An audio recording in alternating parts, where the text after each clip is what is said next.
Silent Hill 1. Theme never gets old. We'll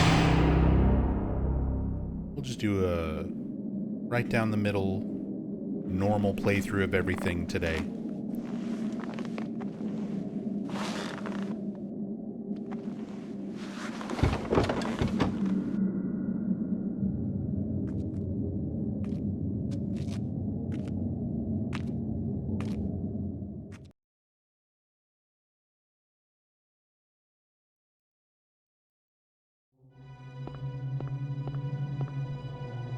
Cheryl, where could you be? It's strange. It's quiet. Too quiet. This place is like a ghost town. Cheryl.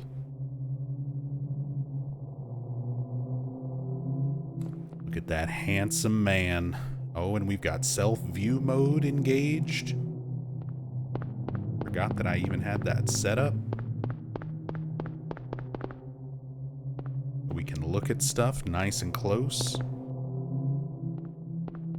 All persons are forbidden to trespass.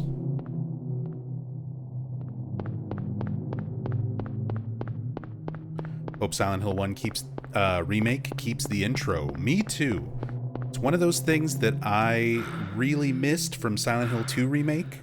Having the intro, especially because there's extra story beats, there's cutscene, and clips and context to some things that are not in the game other than from the intro, for both Silent Hill 1 and Silent Hill 2. So I'm hoping that Bloober Team takes some of that feedback from Silent Hill 2 remake, because a lot of people were missing that intro scene. My car, too banged up to drive. Where's Cheryl? Hope she's safe.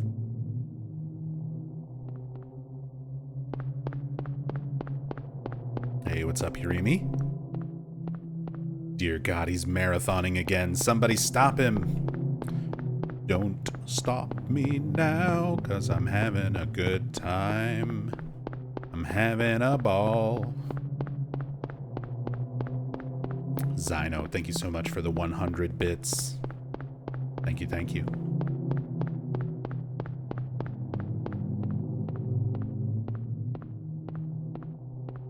I'm going to the 8 Mart. Anybody want anything?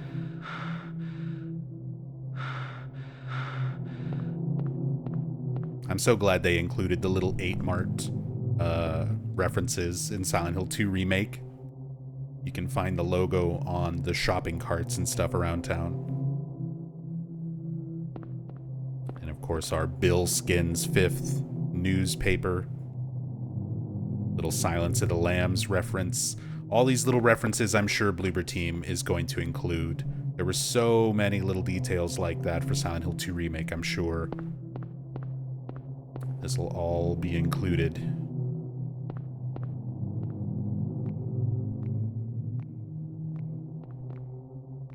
Footsteps.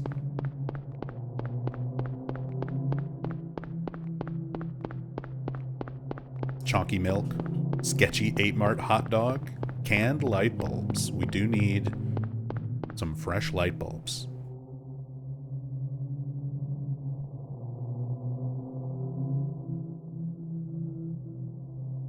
Cheryl?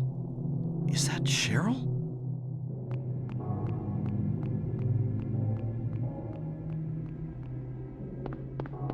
Where are you going? Hey, wait! Stop! God, I love this intro music so much. Just the ambient low tones in the background, and then once you have that Cheryl cutscene, you kind of get those dissonant bell noises. Boom, bum, boom, bum, bum.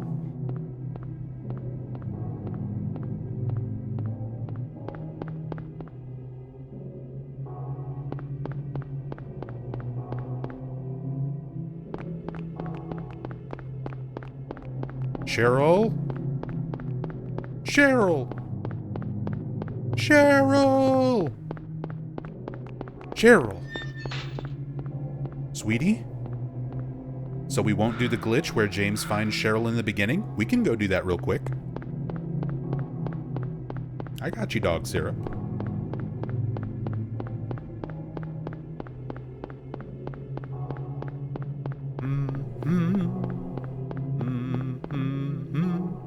I'd better follow Cheryl. So it actually changes a little bit once you follow her to this alleyway. Let me make sure I've got my menu button configured. But any of these situations where you get turned around by the text, if you open up your menu at the same frame that the game tries to stop you, it can take a few tries.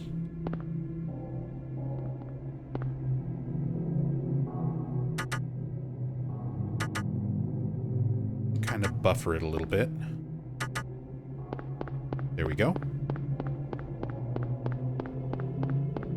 You can get past those invisible barriers and points where the game tries to turn you around.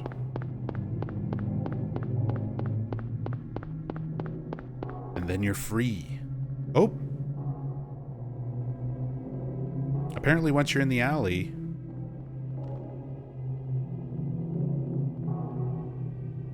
everything else stops rendering.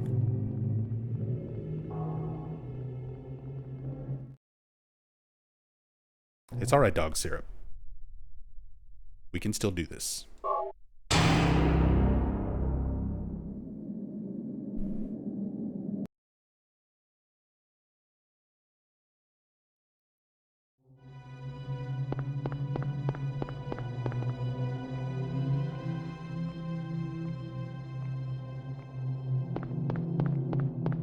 So you only get that rendering issue if you try to do that glitch at the point Cheryl? where I was doing it. Is that Cheryl? Cheryl? Where are you going? Where are you going? Hey, wait! Hey, wait! Stop! So Cheryl runs off that way. But we're gonna run off this way. Better follow Cheryl.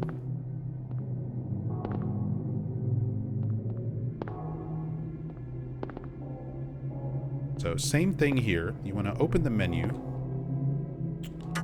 Right at the moment the game tries to tell you you better follow Cheryl. Be a little bit tricky to time it. Buffer it here. Should be past it now.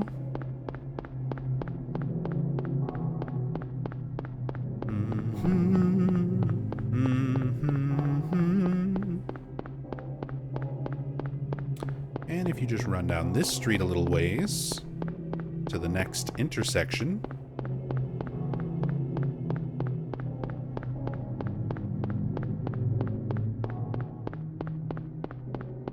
there she is. There's Cheryl. Let's go home.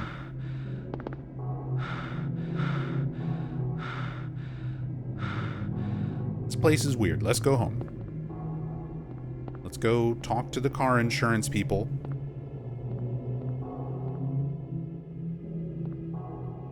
And get out of here.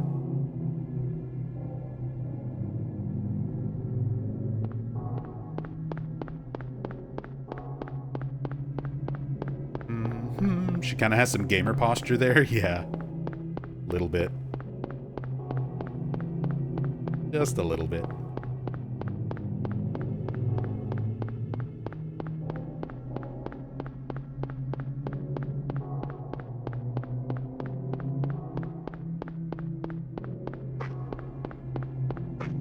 We can just run all around.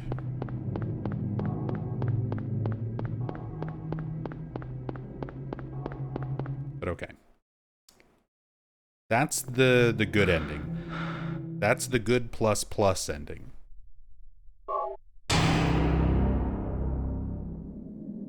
where you just immediately find Cheryl and leave.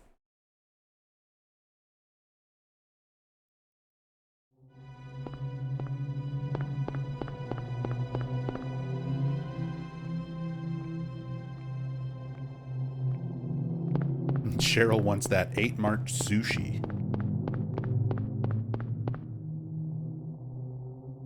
I wouldn't trust gas station sushi in Silent Hill. I mean, Maine does have pretty good seafood. Cheryl? Is that Cheryl? But I'm sure it's not anything compared to Japan's convenience store sushi. Which Where is are you going? basically like restaurant grade compared to what we can get in the States. Hey, wait! Stop!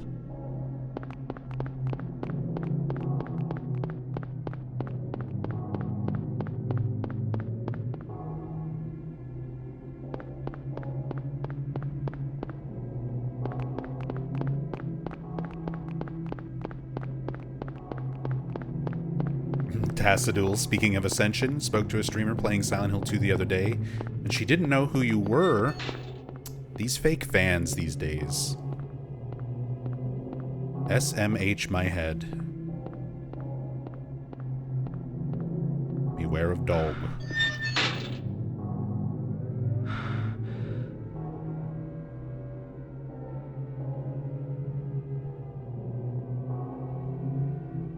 Alucard. Thank you so much for the Prime sub. Appreciate those Bezos bucks. Thank you, thank you. Ready for this absolute art masterpiece of a game to be in 4K in Unreal Engine 5? Hopefully it's a little better optimized than Silent Hill 2 Remake was. But yes, after the great job that Bloober Team did with Silent Hill 2 Remake, I'm very excited to see. So, like, this game remade. What is it? Like, just imagine this. The bloody whatever it is. Entrails, Inside Out Dog. The Beware of Dog sign makes me think Inside Out Dog. And the scratch marks, claw marks on the wall.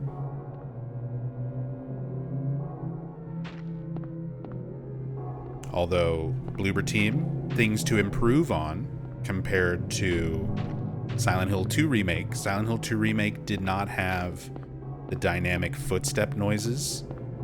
You hear how it gets mushy when you step on it compared to the sound effects when you walk on the actual concrete. That same thing is in the original Silent Hill 2, where all the original games pretty much have dynamic footstep sounds, depending on the surface you're walking on. Remake was lacking that. There were lots of situations where you'd walk on like little puddles and broken glass, and your footsteps don't change how they sound.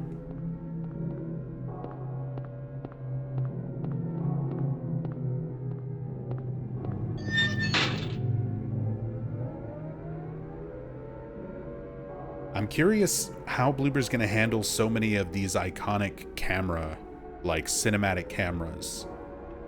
If they're going to change this to be like a cutscene, because the gameplay will most likely be behind the character model, very similar to Remake, if I would imagine.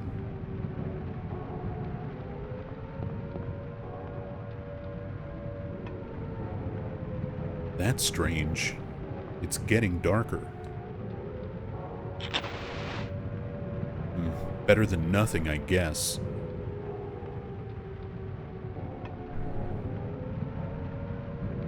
Get the iconic siren. Getting louder and louder in the background. Music changing. Rain starts falling. Dynamic rain effects on PlayStation 1.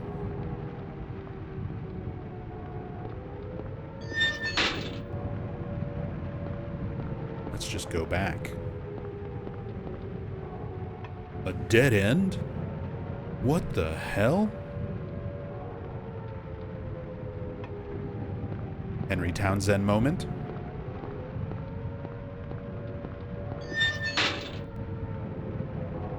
this sequence should be a fixed camera in the remake.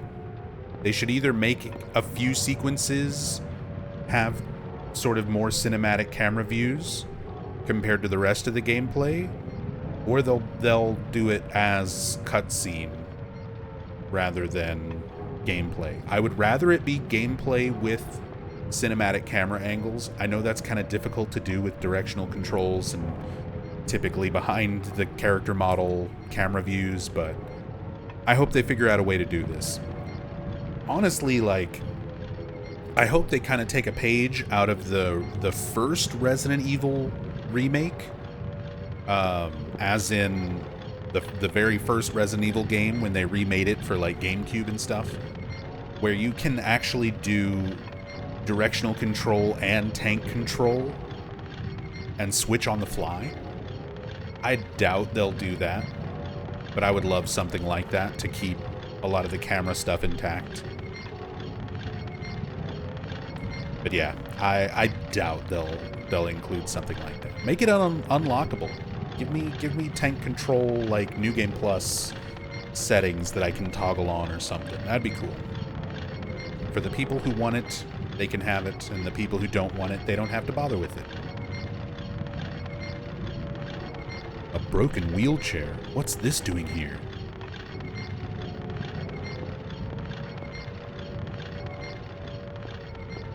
All these early little hints and allusions towards Alessa. What's this? Dynamic bugs? All the little flies gathering around the body that then become attracted to your lighter. You can see they kind of follow Harry around a little bit. They keep that effect for Silent Hill 2 OG. And that's another little detail that Bloober Team missed out on in SH2 Remake.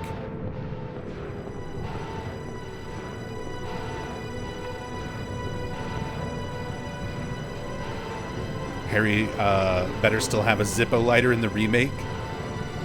That's one of those things. Don't even have it in the inventory because it's not until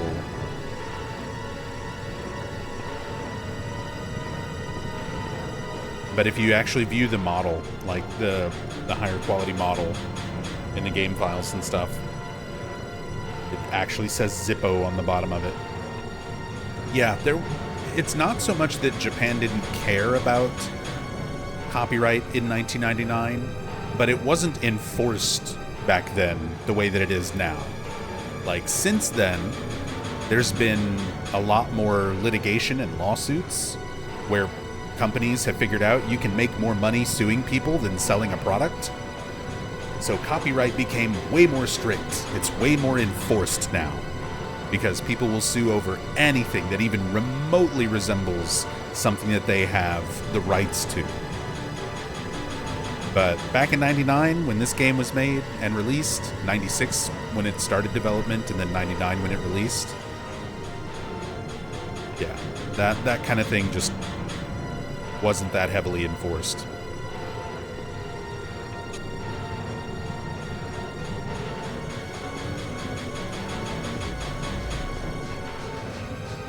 What is this? What's going on here?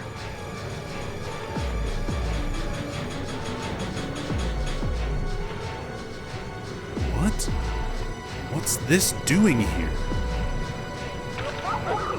Mumblers!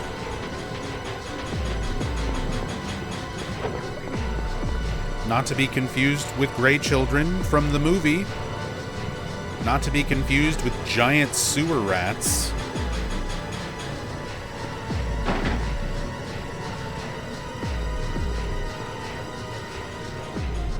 Don't worry, when the Silent Hill 1 iceberg video finally comes out, you'll understand the giant sewer rat reference. Blocked by a fence?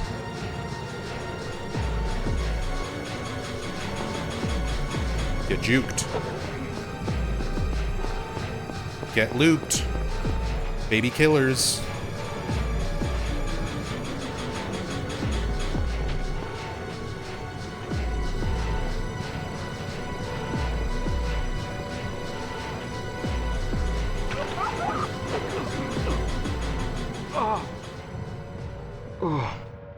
They're hacking.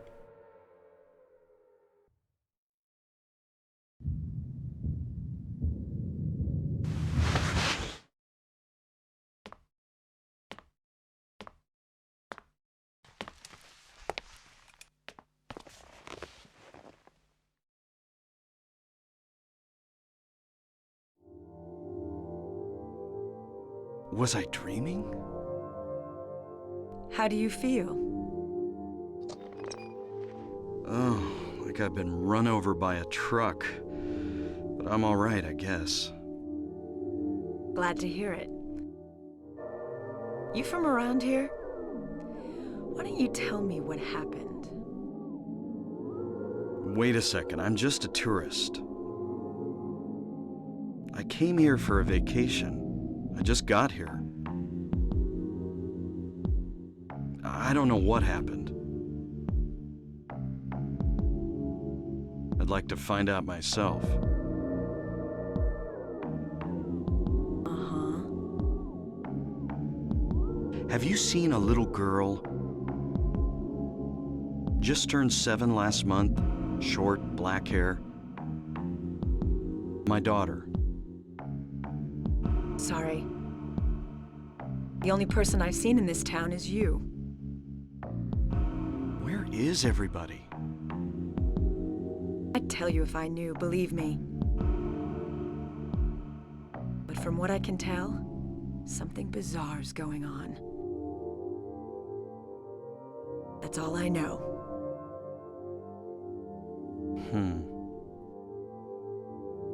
What's your name? Harry. Harry Mason.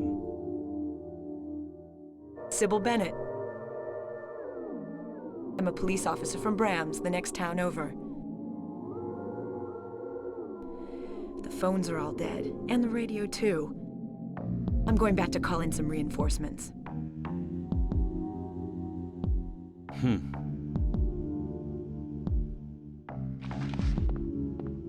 Hold it.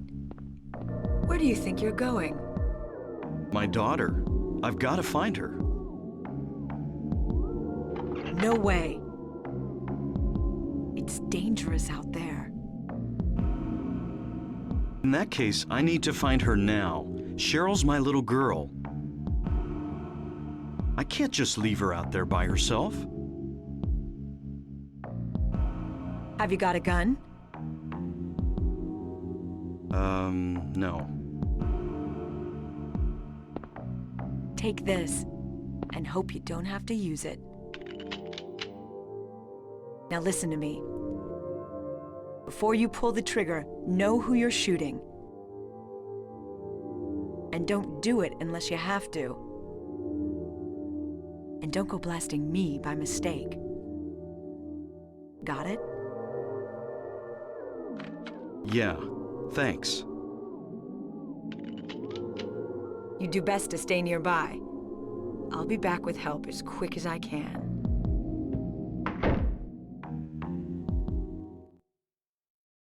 And there goes Cybil. Give the strange man who she's never met before a gun. Just trust that he's telling the truth. Lucky for her, it's, you know, Harry Mason, the goat. Handgun. Received from Cybil. Holds up to 15 rounds.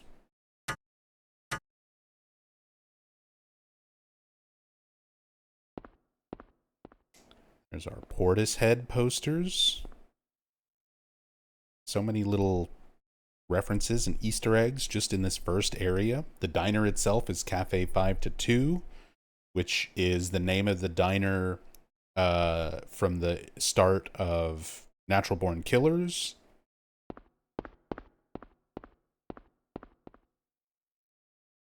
Stephen King. A very young Stephen King from his college days, the University of Maine. Did a student newspaper where he was encouraging his fellow students to study.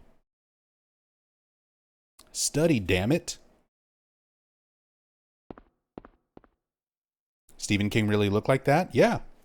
Hold on. I'll pull up the reference image.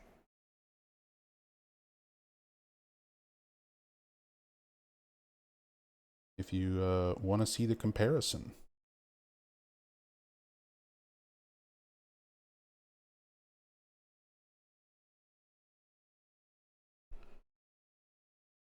Boom, boom, boom, boom, boom, boom, boom.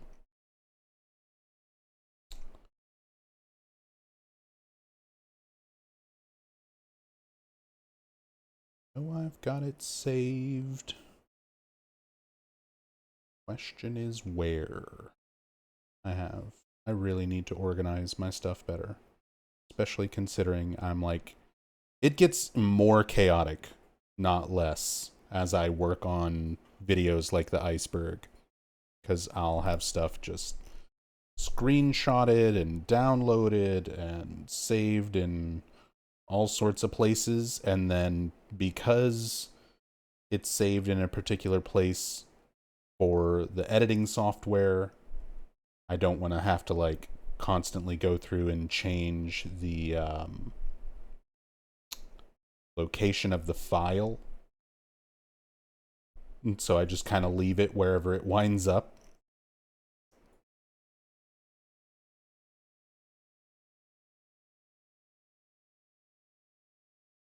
Not there. Not there. Where's my study? Damn it. Stephen King.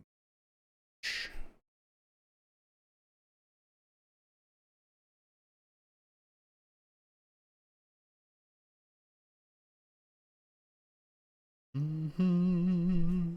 Mm-hmm. Doo-doo. Not there.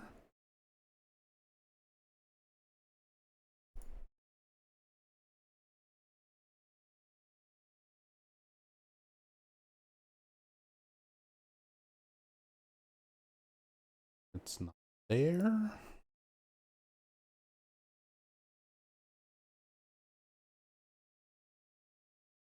There it is. We have it. We have it now.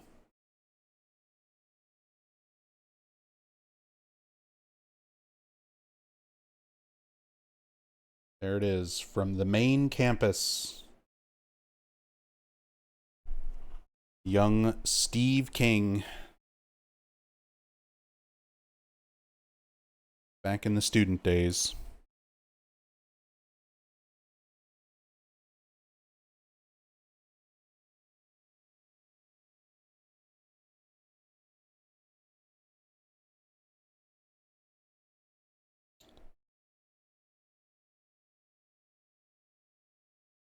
But that's what this is. That's what this poster is. Considering how much Stephen King took a lot of influence, or rather, Team Silent took a lot of influence from Stephen King. Nice of them to put a picture of the man himself there. Real pinball machine. Textures created based off of an actual pinball machine here. Medieval Madness. Like I said, tons of little references right off the bat. Someday, someone may experience these bizarre events. Hopefully, they will find my notes useful.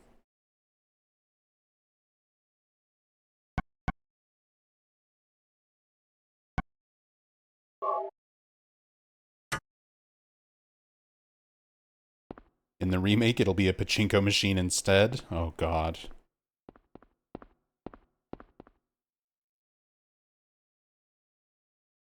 There is a health drink.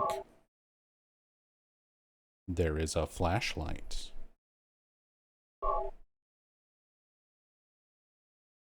And there is a residential area map.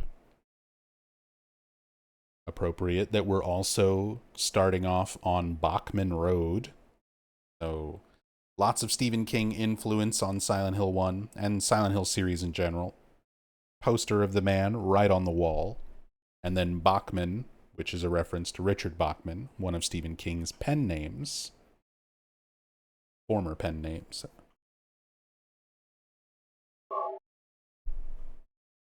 And you get this nice reverse angle once you pick up the map, so you can get a view of the window. Just that little glimpse of the air screamer going by. See, these are the things where it's like, depending on how Bloober sets stuff up, depending on what's going to be a cutscene, what's going to be gameplay, how the camera works, I'm like, how are they going to set a lot of these nice little moments up for the remake?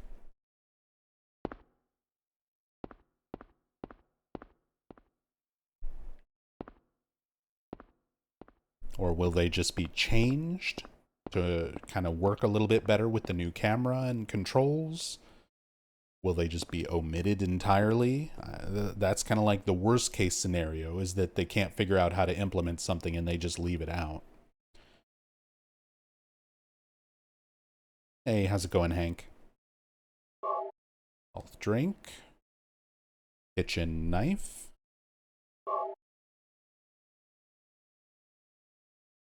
We got our health drink, supplies nutrition to recover a small amount of stamina. Even though stamina is not a thing in this game, stamina equates to how much health you have, your HP. They do make a distinction going on from Silent Hill 2, where the more your character runs, eventually they get tired and run slower. And items like nutrition drinks recover your stamina so that you can run quickly again. Whereas items like first aid kits only recover your health and not your stamina, in like Silent Hill 2 and 3, for example. But Silent Hill 1, Harry doesn't have stamina. Like, if you keep running and running and running and then stop running, there's an animation of him like breathing heavy, but it doesn't actually do anything. It's just kind of for flavor. It doesn't make him run slower or anything like that. Our kitchen knife, hard to use, but better than nothing. Hard to use is an understatement. Trying to even fight this first enemy, this air screamer that we're about to encounter, that was foreshadowed by that little reverse shot to the window, with this thing, I've tried to do knife-only runs of this game. They are a nightmare. And this first air screamer is like one of the worst things in the entire knife-only run. And our flashlight. One touch on-off switch in the chest pocket. Can't actually switch it on or off right now.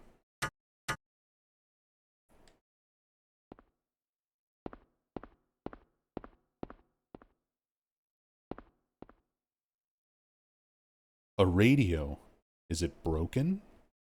Can't hear anything. Which is actually based on Masashi Tsuboyama's actual portable radio that he had on his desk while he was working on this game. He still has it. He posted it on Twitter not that long ago and showed it off. He was like, look, I've still got the radio. Apparently still works too.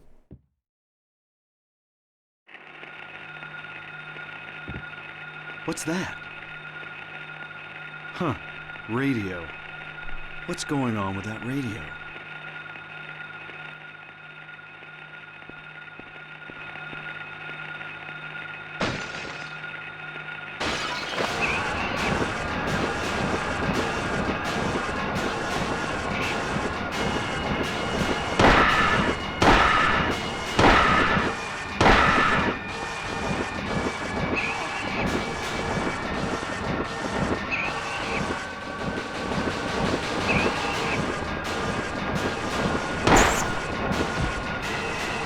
This is not a dream. What's happening to this place?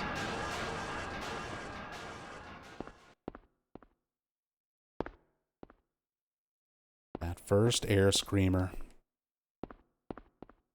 That music, the sudden crash through the window, the little bit of foreshadowing to it happening. The fact that you have to fight it one of the few enemies that you are required to fight throughout this entire game. And you're in such a small, confined place with all these tables and chairs and stuff also in the way. Brutal way to, like, introduce enemies in combat. There is a pocket radio. Will you take it? You want to track down one of those radios to own in real life? Ever since Tsuboyama posted his on Twitter, the price of them has been going up on eBay because a lot of fans had the same idea. In fact, here it is.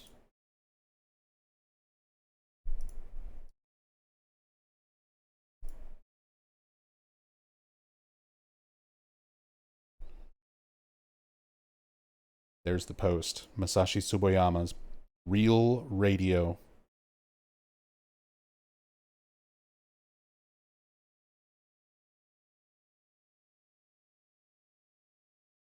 And I can even get you... It's not that.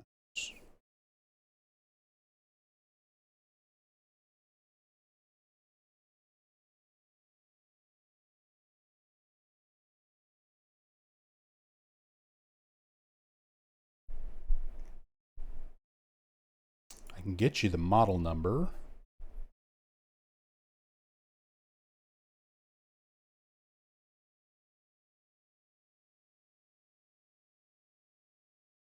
It's a Sony ICF S20.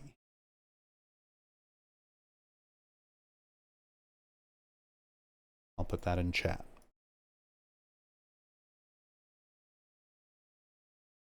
Sony ICF S20. I said I've got a lot of this stuff because I'm working on a Silent Hill 1 iceberg video. For those of you who've seen my Silent Hill 2 iceberg video, basically that same sort of thing, but with Silent Hill 1. Covering a lot of trivia and lore and all sorts of stuff. And I've got a whole segment of that video dedicated to talking about the radio, so got all that information on hand. But like I said, ever since Tsuboyama made that post, a lot of Silent Hill fans have been scooping up those radios on eBay and online auctions. So good luck, Silent Hill fans, if you're trying to get one. They're few and far between, and the people who have them are realizing that people are scooping them up. The prices are going up. Where could Cheryl have gone? Guess I'll check that alley again.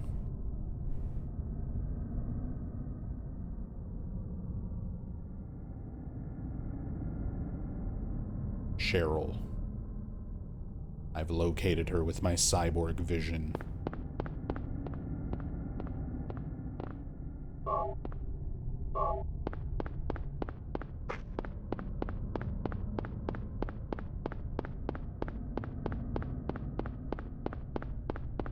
Not a single red one on eBay? Yeah, there were a couple. Back when Tsuboyama first made the post. Those got bought up really quick. And then now one's trying to get one of any color is starting to get harder and harder.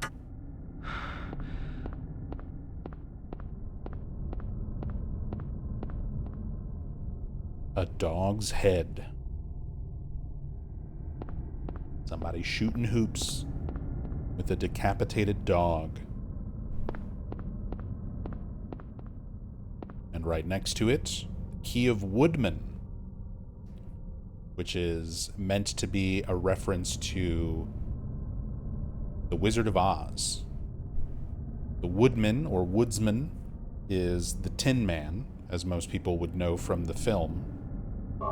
But in the original story, in the OG book, the Wicked Witch actually sends a pack of wolves to attack Dorothy and her friends, and the Tin Man decapitates them. So you find the Tin Man key, the Woodman key, right next to a dog's head.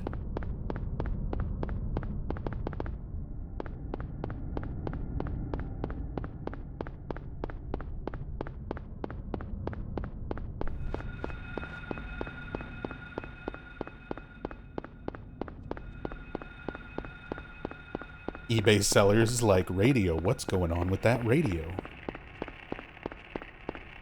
Why are so many people bidding on this radio?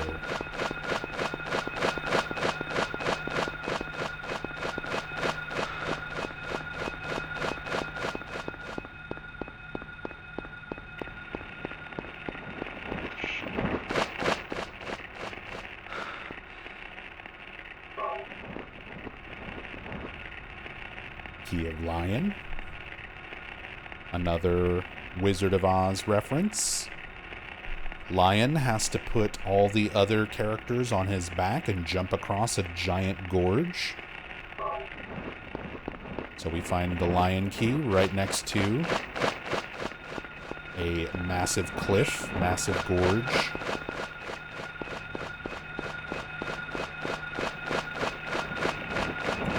Now I'm the monster. Who's chasing who?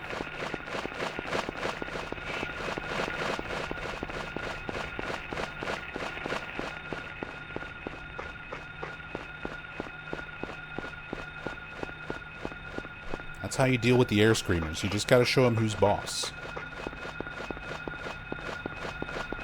Also, lag out the PSTV.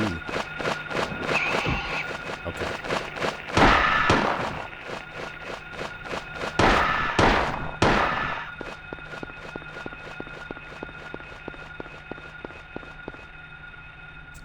All right, buddy.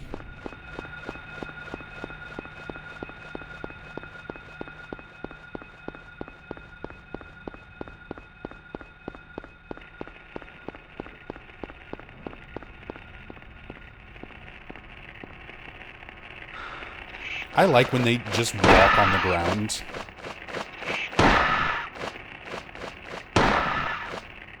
I hope they keep that for the remake. They're not just exclusively flying.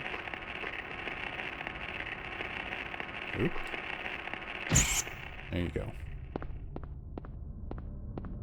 I like the moments where they're actually on the ground and just sort of walking a little bit.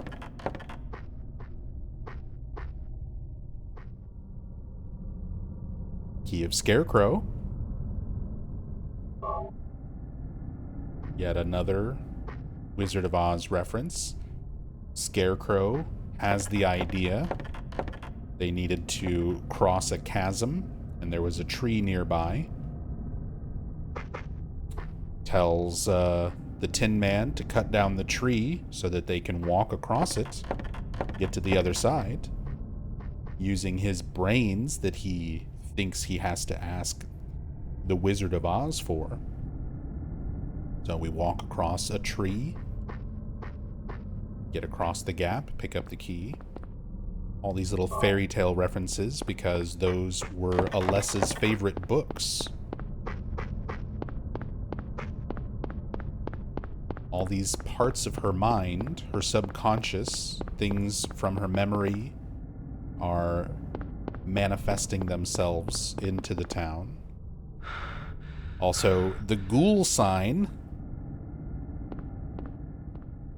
Bloober Team actually used this store sign that says, this yellow sign that says ghoul. They made it into a sticker and hid it in the environment in Silent Hill 2 Remake. I think it's on Angela's brother's bedroom door right before the Abstract Daddy segment.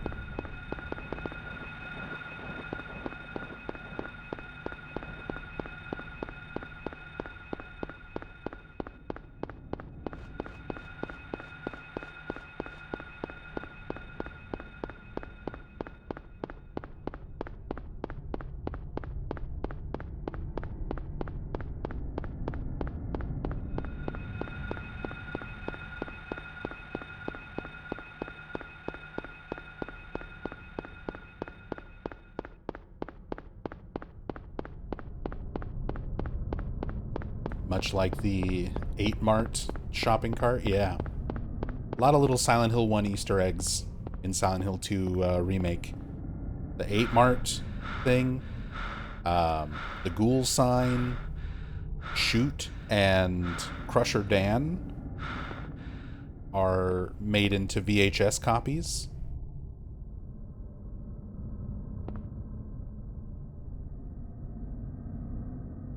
Yo, what's up, Sock Ninja?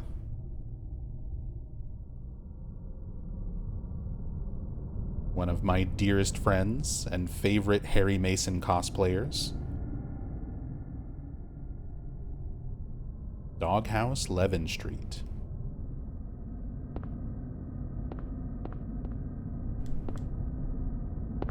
Gotta make sure and view that note, or you won't be able to get the key out of the doghouse.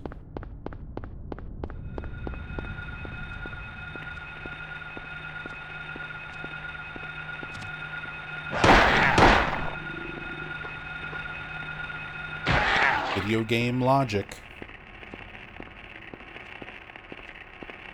Without reading the note, the key doesn't spawn. The key is technically spawned in. It's in there. Harry just doesn't look in the doghouse. If you try and examine the doghouse before reading that note, Harry just says, "It looks like a doghouse, but there's no dog around." Like, nope. No dogs. A couple of groaners, but no dogs. But after you read the note, he'll actually look inside. House key hidden in the doghouse.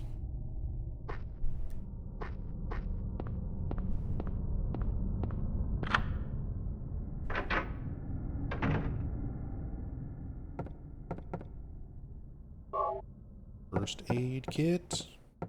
We're doing a regular new game playthrough, so no extra unlockable katana. But this is where you would normally get it.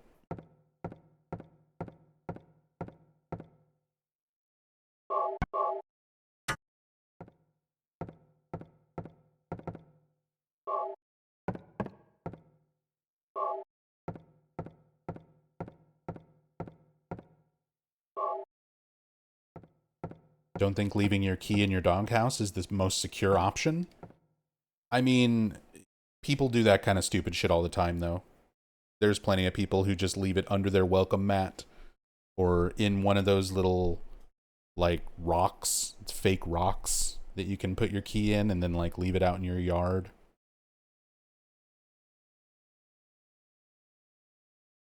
So, taped inside of your doghouse is, like, I guess slightly more hidden compared to what a lot of people will actually do. Something is written on the map, hanging on the wall. Copied it to the map. Keys for Eclipse that we already have.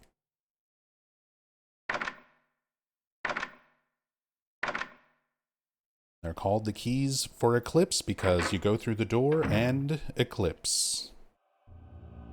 What? It's getting dark again? What's going on?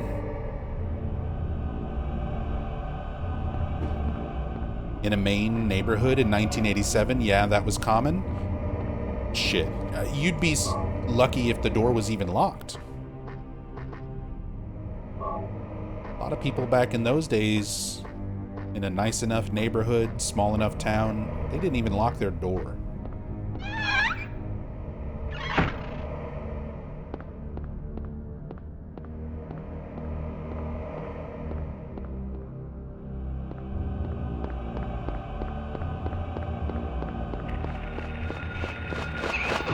Ouch.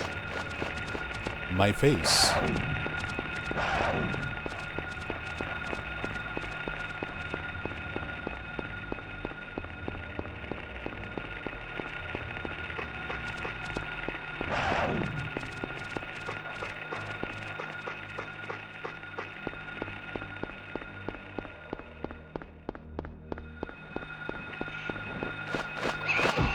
Ouch. My face.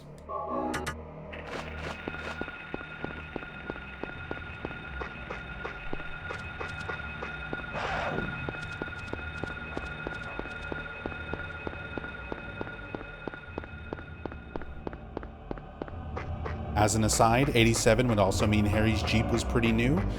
To be fair, there is no confirmed year that Silent Hill 1 takes place in. Fans try to pin down the 1987 mainly because of Harry's Jeep being based on the YJ Wrangler. But there's so many other things in the game, like the gun model, the other car models. There are assets and things that are made all the way up into the early 90s because the dev team was just using stuff that existed in the real world when the game started development in 1996.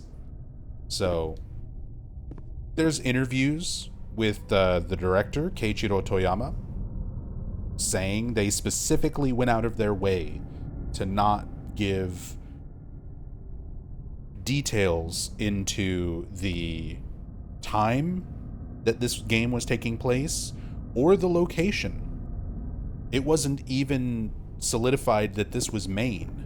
It's similar to the time frame. It's like heavily implied, but there's never anything, there's no note, no official anything saying like this is Silent Hill Maine in 1987. Like, it just doesn't exist.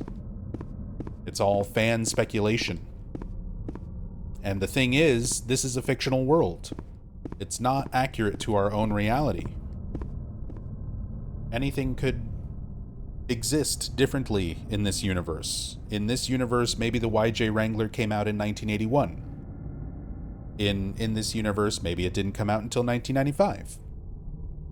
Maybe the Beretta came out earlier or later. Like, these things don't necessarily reflect our reality.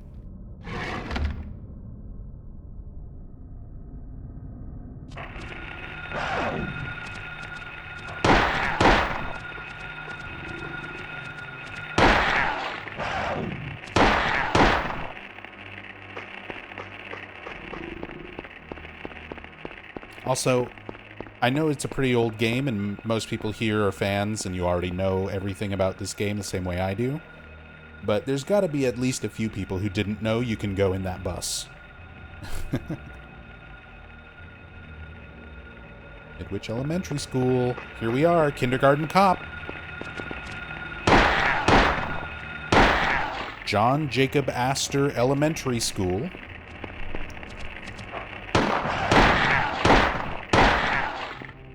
Which is the school used in Kindergarten Cop, where they shot on location. That's the school that they used for reference when modeling Midwich.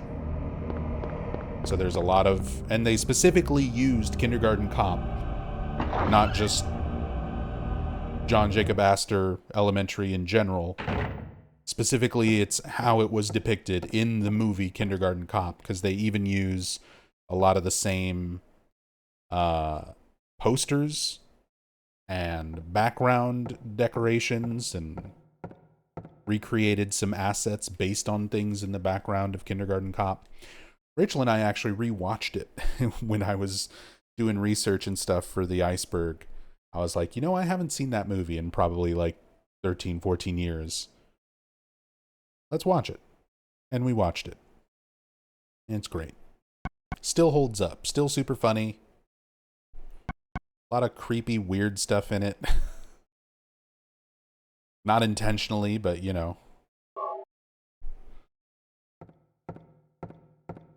I'm a cop, you idiot. That's what's the weirdest part, is when things like that have been sound bites and memes and stuff for so long. When you actually watch like the source that they came from, it feels weird hearing them.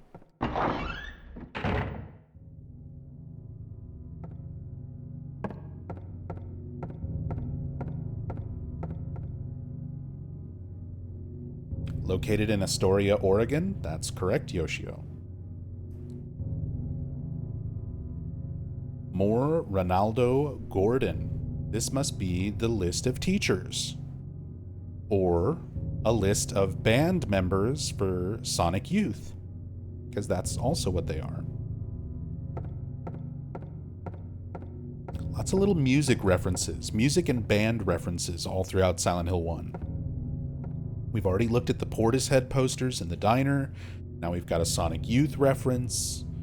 We're going to get a Throbbing Gristle reference when we get to the drawbridge. It's written in blood. 10 o'clock. Alchemy Laboratory. Gold in an old man's palm. The future hidden in his fist. Exchange for Sage's water. Alchemy is a very big theme in Silent Hill 1. One of those themes that kind of drops off a little bit for the rest of the series.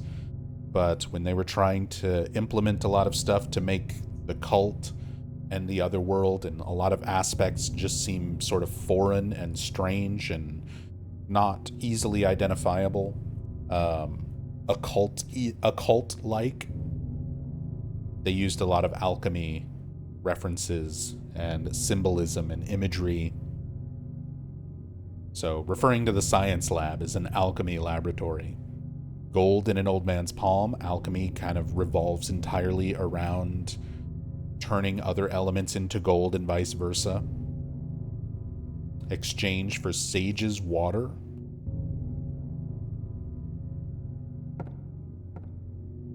Which there's a similar substance referred to in old alchemy books. It's not Sage's water. It's something similar. Some type of water. Where, it's basically acid. It's a mixture of types of acid that were used to break down metal components. Written in blood. 12 o'clock. A place with songs and sound. The music room. A silver guidepost is untapped in Lost Tongues. Awakening at the Ordained Order. Lost Tongues. The silent birds. The birds without voices. Looks like Good Old Games just teased a Silent Hill 1 release. It's not that they're teasing that. It's... The thing is, Good Old Games is trying to push their... I forget what it's called. It's not wish list. But basically, they're just trying to get fan feedback for what things... The dream list. Thank you, Hetmar. They're trying to get feedback from their dream list to see what kind of things people are interested and would like to see.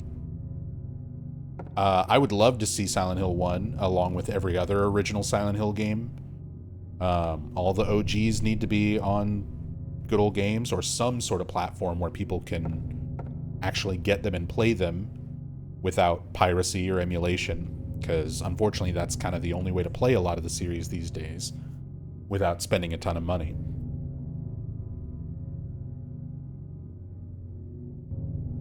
It's written in blood.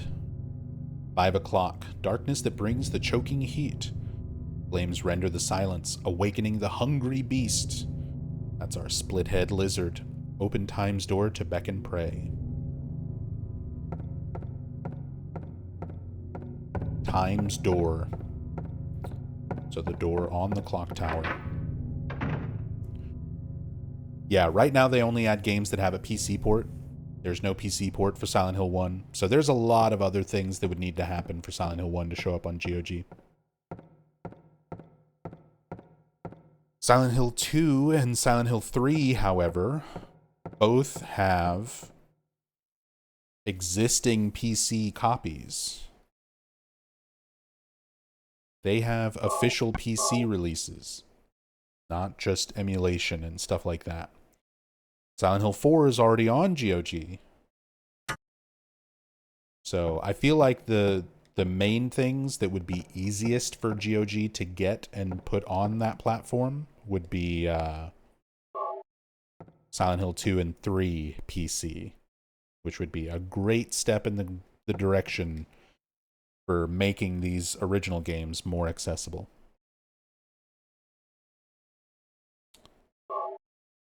Here's another Kindergarten Cop asset.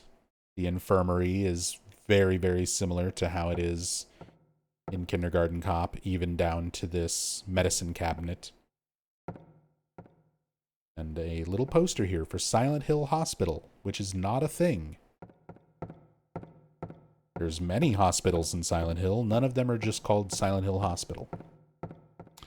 Neckbromancer. Thank you so much for gifting a sub to Harry Mason in the House. Is that the sequel to Cory in the House? My favorite anime? Thank you so much, Neckbro. Thank you, thank you. Get gift subbed Harry Mason in the House.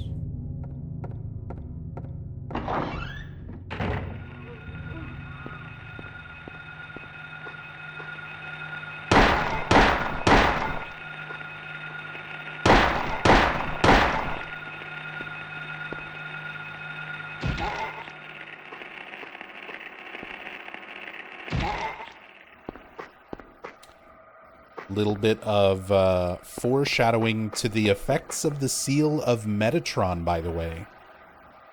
First coming out here into the courtyard. And immediately we've got manifestations, we've got creatures. But once we go through the clock tower and come out again into the Otherworld, Seal of Metatron is present in this area, and there are no creatures. Despite there being more manifestations in the school overall, they don't inhabit areas where the Seal of Metatron is. At first. Towards the end of the game, Alessa's powers are getting weaker, the Otherworld is getting stronger, and the seal starts to lose effect.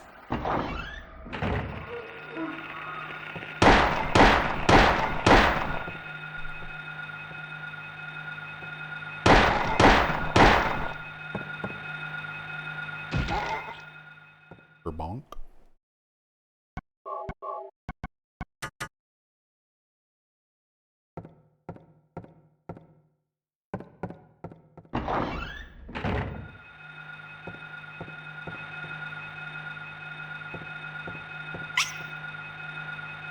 Larval Stalker, I can't wait to see you in the remake.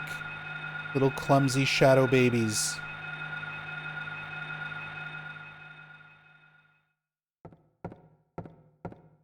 Talking about Cory in the House reminded me when Three Dog was talking about Silent Hill Origins, and originally supposed to be directly inspired by Scrubs. Yep, I've talked about that in all of my Origins story playthroughs for the last, 10 years as well.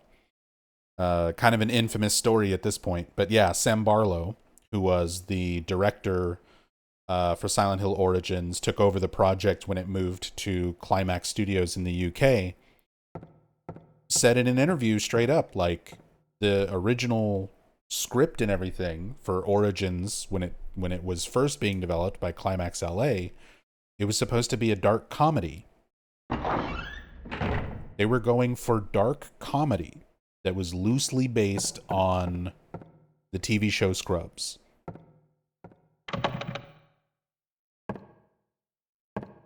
Which is why Sam Barlow told Konami, and he said this in his interview, he was like, I had to go and talk to Konami and say, we can't release this. This will be a failure. It will be embarrassing if we release this in the state that it's in.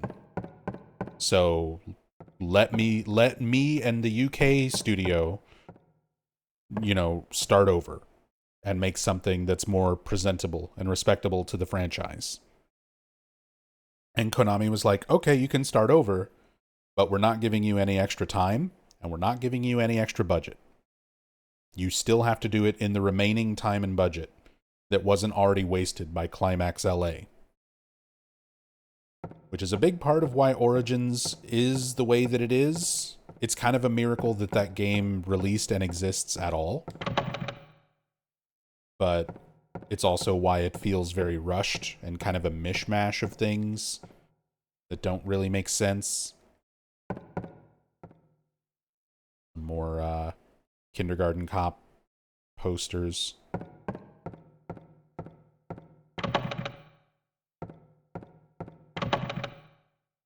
Origins is kinda underrated. It has its fans. I'm not one of them. I have a lot of issues with Origins. Maybe we'll get to it in this marathon. I don't know about today, probably tomorrow.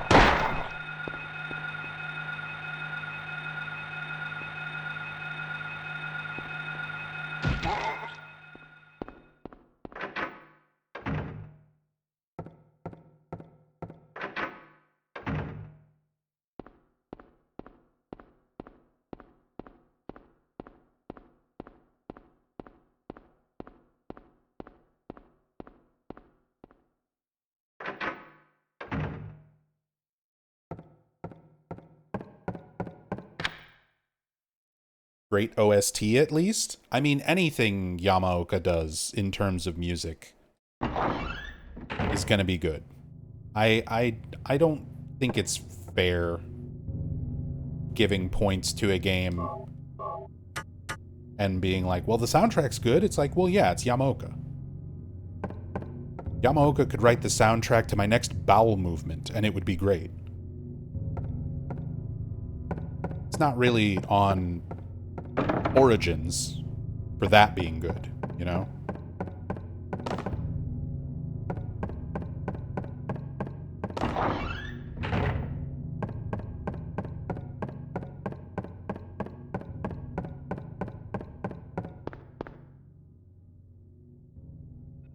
Is there an order that you'll be doing for the games? I was just gonna go in release order. It's been a while since I've done a marathon, so I'm kind of keeping it relatively simple and straightforward.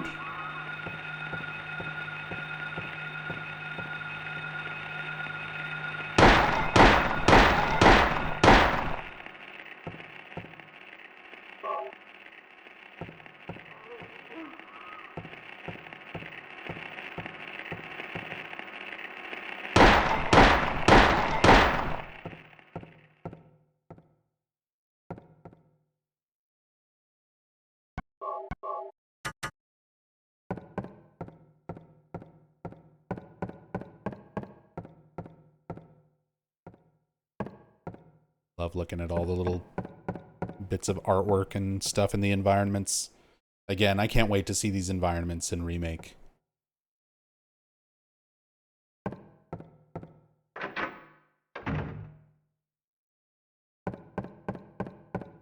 Is it a faster playthrough or in-depth story? Kind of in between. It's not a speed run. We're still taking our time talking about stuff.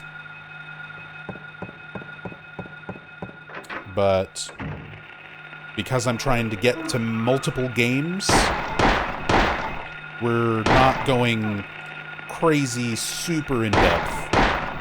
But I'm still talking about story, trivia, all sorts of stuff as we go. We're watching all the cutscenes. I'm not skipping anything.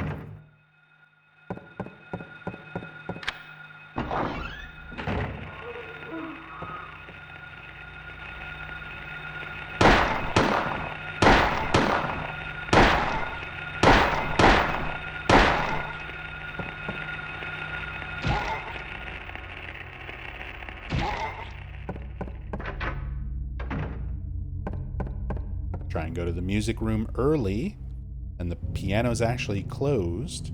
Won't open. Odd. Doesn't look locked, though.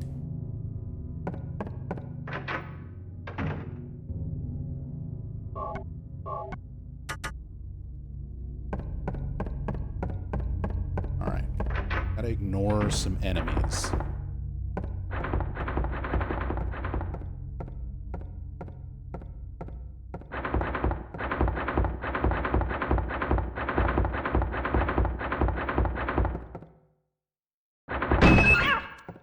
Kitty cat. Just a cat.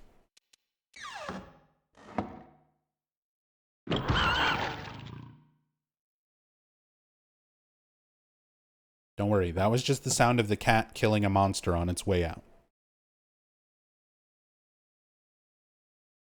That's my headcanon, and I refuse to hear otherwise.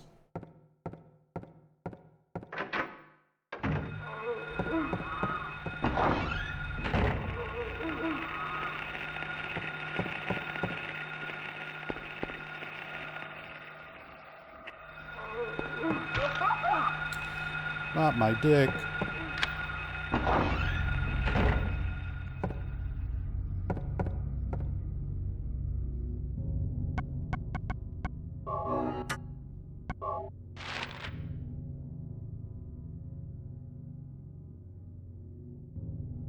Alright, I guess we can go alchemy lab now. Science room. I forget what they call it on the map. Chemistry lab.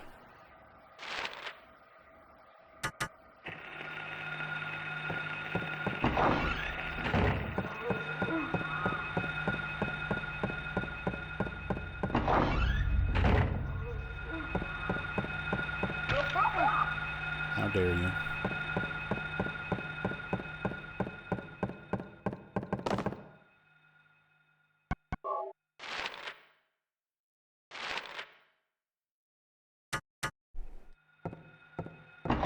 Is there any significance with that locker as Harry looks at it in the Otherworld too? Am I right? Yeah. I mean, the cat thing is foreshadowing a jump scare that they set up in the Otherworld version of that locker room. It's all part of the setup. You have the locker banging around, making noise. Harry checks it. It's just a cat. You're expecting a monster or something scary, and it's just a cat. Then in the Otherworld version, same locker, banging around, making noise, blood coming out of it. You open it up and there's nothing in it, just blood. And then that is your setup and expectation for, like, as the player, you think, okay, that's going to be it. And then as you start to walk away from the locker, a different locker, one of the tall lockers, has a body fall out of it very loudly. So the whole thing is a setup to a jump scare. That's how you do a jump scare. You set up something in the player's mind, you give them expectations, and then you sort of circumvent those expectations with something unexpected. Statue of an old man's hand, fist shut tight as if never to let go.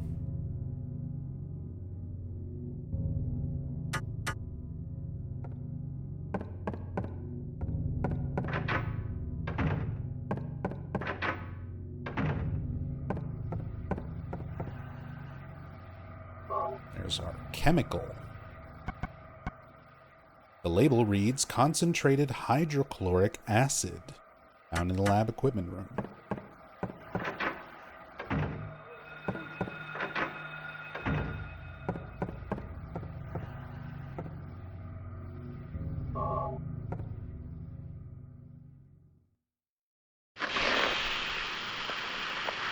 Hey, Reezy Peasy.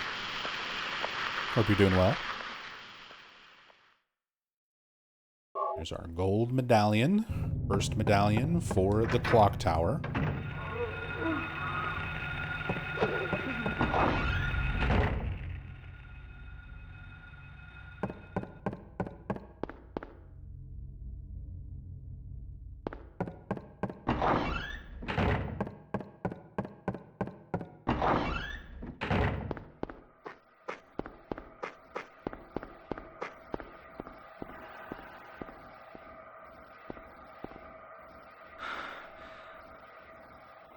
Picture of a clock tower is engraved on the surface, found in the chemistry lab.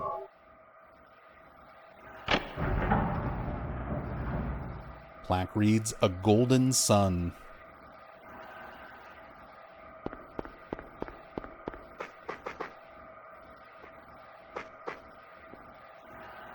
We'll go this way.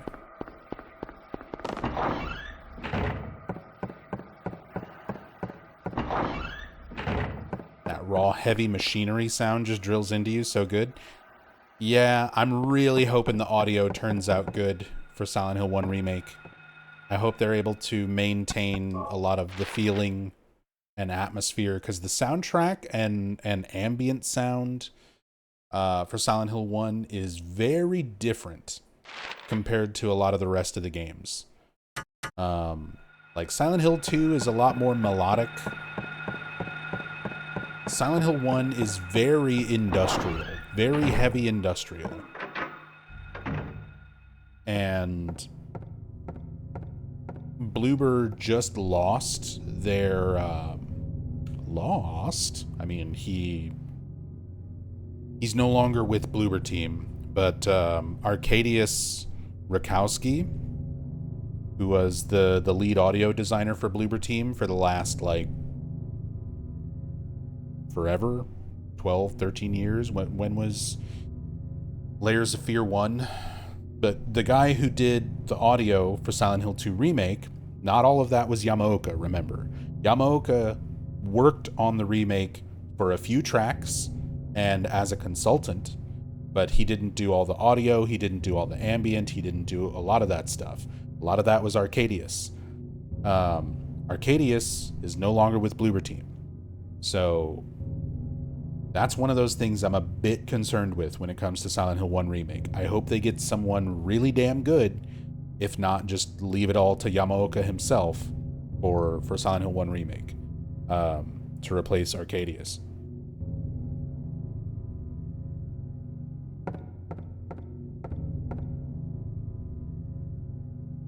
It's written in blood.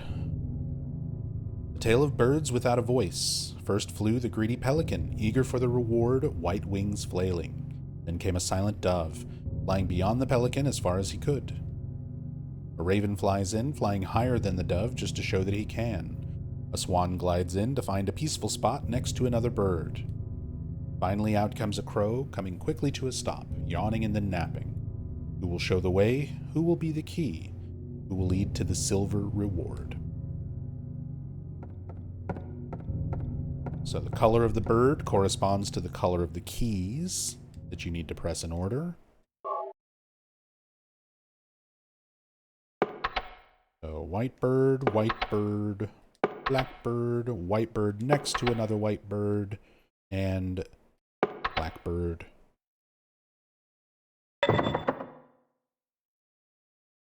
Basically, if it says that they're early or quick, they're further to the left. If they fly further, they're more to the right. And you're only focusing on the keys that don't make a tone.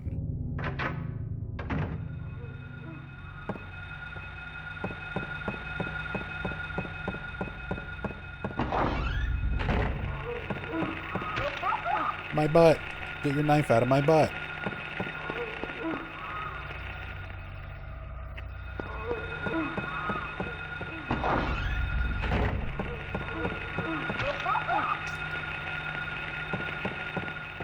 God, Midwich is so brutal with the enemies and the narrow corridors and just the amount of enemies. And you've got...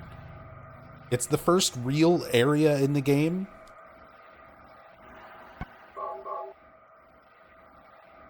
so you've got pretty limited, like, ammunition and weapons compared to the rest of the game. Midwich is, like, one of the most difficult parts of the game, right off the bat. Just so many enemies you have to deal with in so many narrow little areas. And not a whole lot of weaponry to deal with them.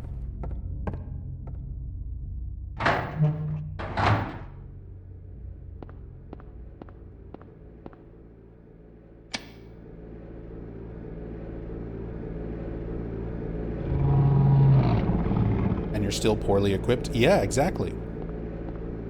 Like, Alchemilla is similar. Narrow corridors, lots of nurses, doctors, stuff to deal with, but you have, like, more ammo by that point. You have the shotgun by that point. You pick up the emergency hammer. So, even though it's similar in terms of, like, enemy density, you're much better equipped to deal with Alchemilla Hospital and Nowhere and everything else. These little guys just gank you.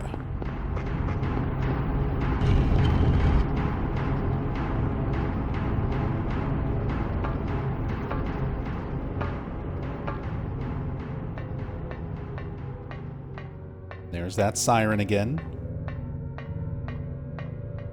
Our first trip to the Otherworld since the intro.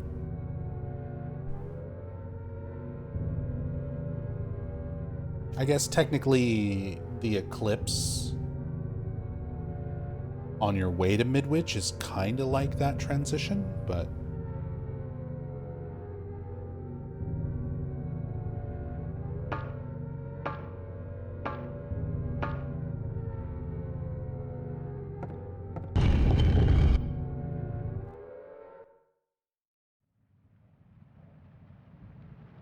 where am I?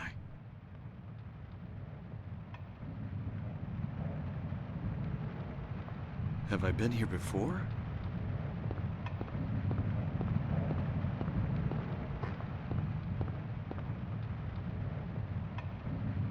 I don't remember this being here before. the seal of Metatron.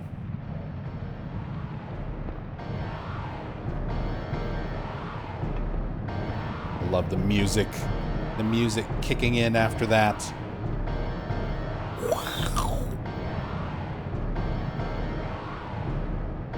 But see, first time in the Courtyard, in the fog world, mumblers are waiting to attack. Now we're here in the Otherworld. Seal of Metatron is present. No enemies.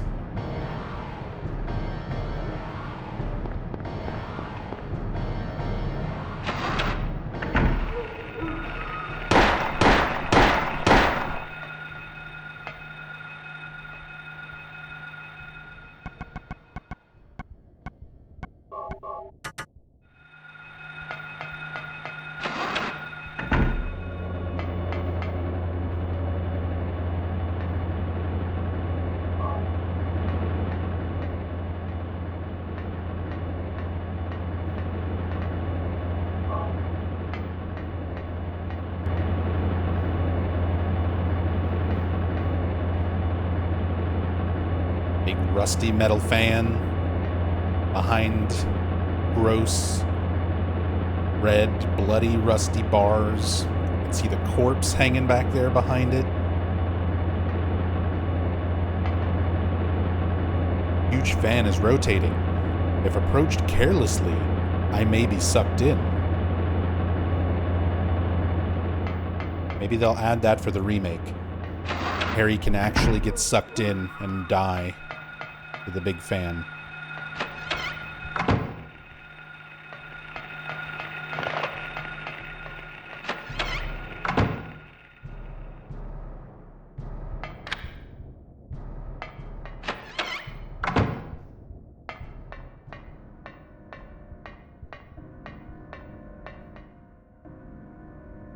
There's a picture card. Take it.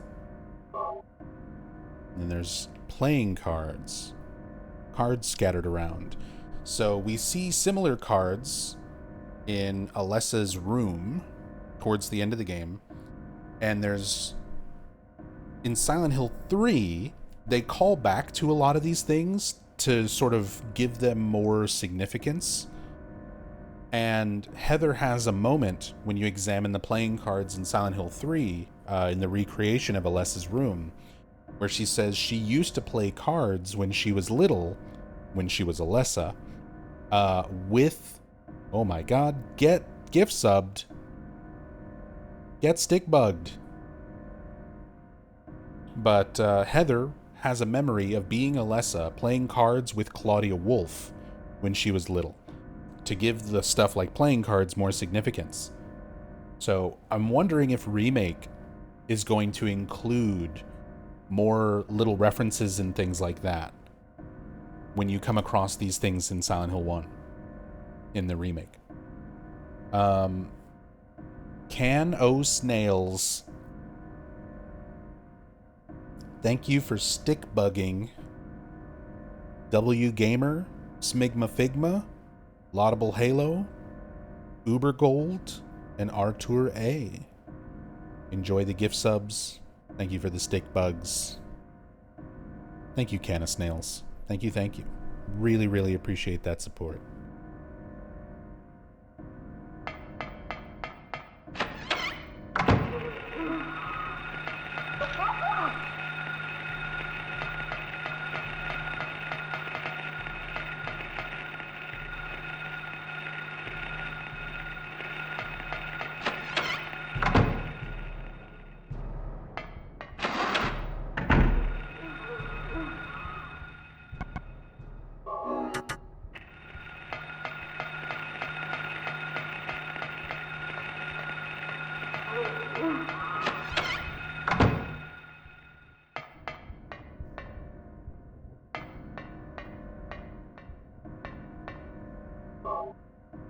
More bullets. What? Is this a door?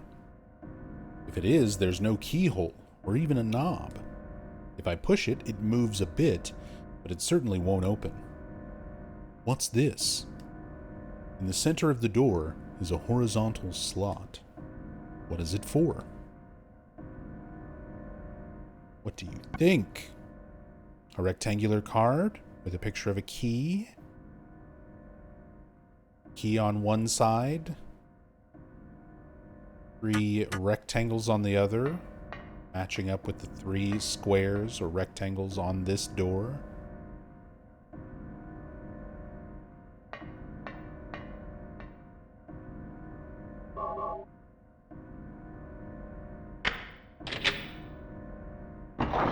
And I didn't go in and look at it, but in the Fog World, when you first enter Midwich, if you go into the teacher's lounge, there's a painting of this door up on the wall, just to kind of foreshadow it.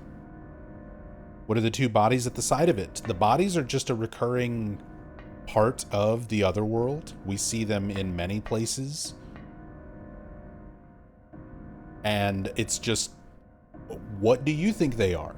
There's no official in-game or developer explanation or reason for them. They could represent people who died as a result of the Otherworld. They could represent previous sacrifices in the cult or other rituals.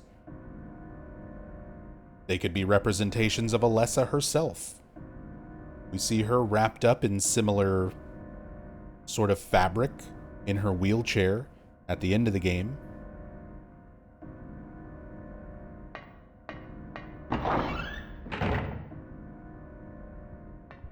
They could also represent something that looks cool. It could just be something cool and creepy.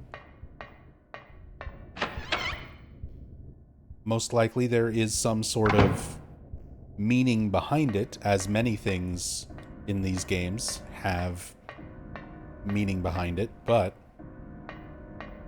likewise, there's many, many things in these games that, despite their deeper meaning, it's not anything that they just give away, that the developers just talk about or put in the game directly. It's better. It's more mysterious.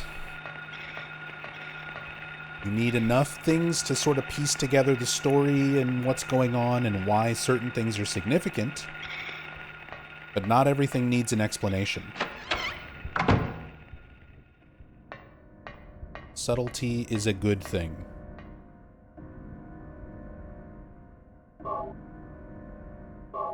Also, the teleporting bathroom. If you check your map after going into that bathroom on the first floor, you can see we're now Midwich Elementary School second floor restrooms.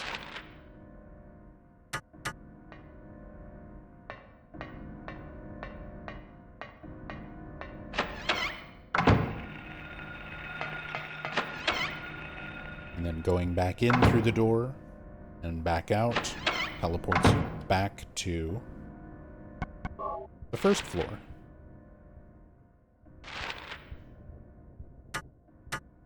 Another one of those things. I'm really curious how they handle that with the remake. Will they just do it exactly the same, because there's going to be so many people playing Silent Hill 1 Remake. Very similar to Silent Hill 2 Remake, there's going to be a lot of new fans who never played the original. They don't know about this, and they're going to be experiencing that the first time. There's going to be a lot of people who the Silent Hill 1 Remake is their first Silent Hill game ever, just like it was with Silent Hill 2 Remake. I can't wait to watch people play it and see if they're confused if this stays in the game. Hopefully it doesn't get removed.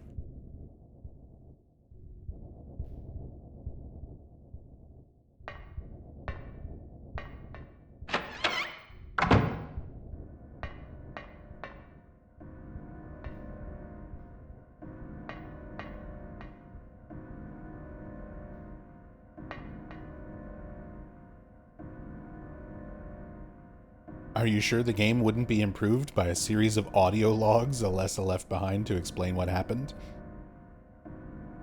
I think, and maybe this is... I'm hoping that's not the case. Now, the way Bloober Team does stuff, there's a little bit of this in the Silent Hill 2 remake as well. Not a lot of it, but there's a little bit of this where there might be some new little like flashback moments, kind of like James's jukebox moment,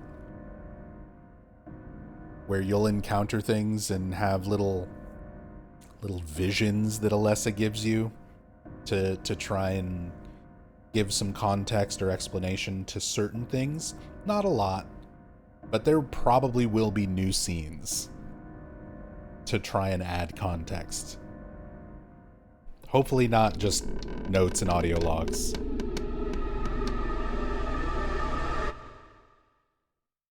Oh my god. Look at how tall and thin you are. Yas, queen, slay. A hanging body. Why would somebody... Anyway, a shotgun. Bow, bow, bow.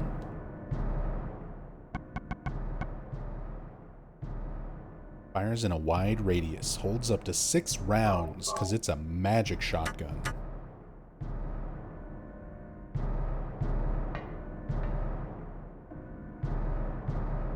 Leonard Rhine. The monster lurks. The monster lurks. What's that supposed to mean? This is another thing where I'm curious if how they'll handle this in the remake. So the original Silent Hill 1, this game, has sequential memo finding. I don't know how better to describe it. Basically, if you don't find one thing, there will be things that you come across in the future that Harry will not investigate further unless you found that first thing. So if you don't read this bloody writing on the wall that says Leonard Rhine, the monster lurks, there's a book in one of the other rooms where the author is Leonard Rhine. The title of the book is The Monster Lurks, and he won't look at that book. He will not read it if you don't look at this writing. And they do this in several situations throughout Silent Hill 1, where if you don't look at the first thing, Harry will not further examine the second thing. So I wonder if they're going to keep that, or if they're going to change that to try to let people discover stuff out of order, essentially. I don't know. Isn't there a missing newspaper clipping that you can read later? So the newspaper clipping, which you find the newspaper that it's clipped out of, where the article is missing once we get to Alchemilla Hospital.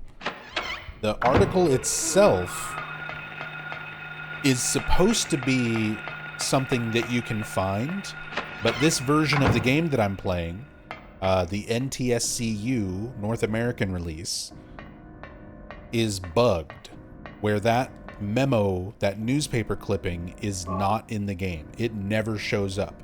even if you do all the prerequisites for it to be there, it's bugged in this version of the game. It doesn't show up. If you're playing the PAL version, certain PAL versions, or if you're playing the Japanese release, it's there. It'll show up if you examine the newspaper and do everything you're supposed to before coming across it. But yeah, that's the memo that specifies, like, the Gillespie house fire, and there was a boiler explosion, that the body of Alessa Gillespie, 7 years old, was found, and the date that happened. Because Harry comments on it, saying, that's the date that we found Cheryl on the side of the road.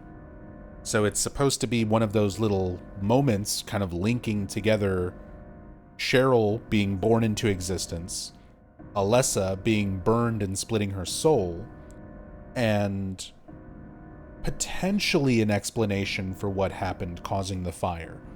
Although, if you go off of Dalia's dialogue, the fire is intentional, where she says that pain and suffering that Alessa was put, was part of that in order to grow the god inside of her. Like, as part of the ritual, she needed to endure pain and suffering. And it seems from Dalia's perspective, with that in mind, with that in context, that Alessa was burned as part of the ritual. It was something necessary for the god to come into creation. If you go off of the article literally, then it was an accidental boiler explosion. And the book that we find, the Leonard Rhine Monster Lurks book, gives kind of an explanation that heightened feelings of stress in certain people, especially adolescent girls like Alessa, can manifest into physical, real-world forms, such as telekinesis, and Alessa is known to have psychic abilities. So the book kind of gives you the idea that Alessa was in a state of heightened stress during the ritual, and telekinetically, accidentally, blew up the boiler. If you go off of Dalia, the burning was intentional as part of the ritual. Origins tries to solidify the burning thing. Silent Hill 3 makes reference to fire, Alessa not liking fire, but it doesn't, confirm if the burning was intentional or not. That whole aspect of the story is left relatively vague unless you go off of stuff in Origins, and Origins, like we were talking about earlier, was written in less than a week because Sam Barlow wasn't given any extra time or budget to fix the horrible game that Climax LA had given them. So, whatever you want to believe as a fan, there's evidence literally to support both theories. I, for the longest time, went with the boiler explosion happened, but it was accidental because of her psychic abilities.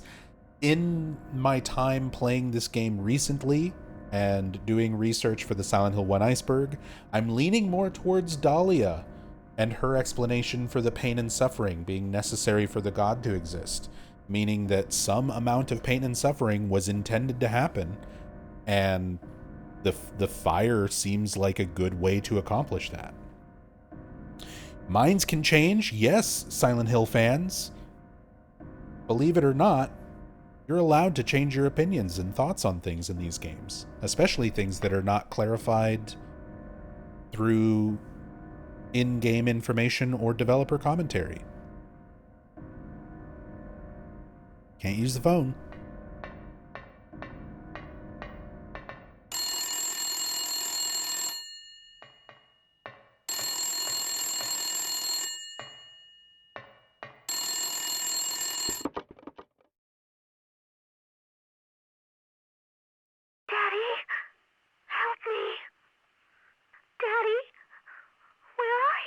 Cheryl!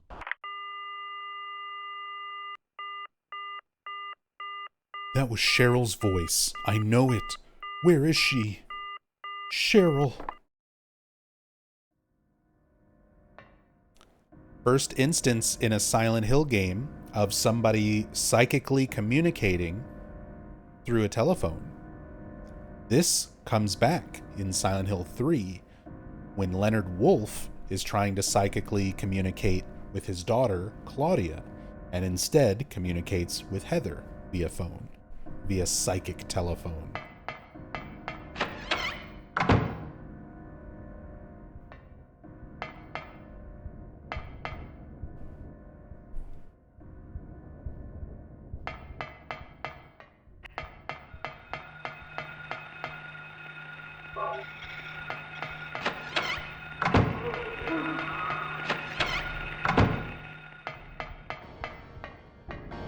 What are the chances of us getting a Silent Hill collection for Switch 2?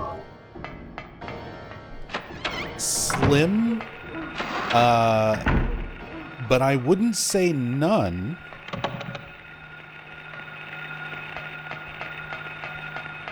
A lot of that is going to really rely on how well the sales for the next couple of Silent Hill games go. Silent Hill F is going to need to sell very well. Silent Hill Townfall is going to need to do really well.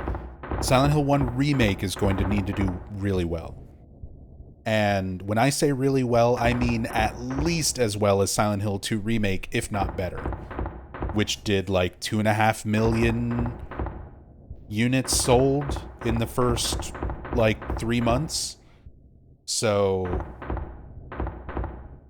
things are going to need to do really, really damn good for Konami to be willing to put in money and effort into making a good collection of the older games.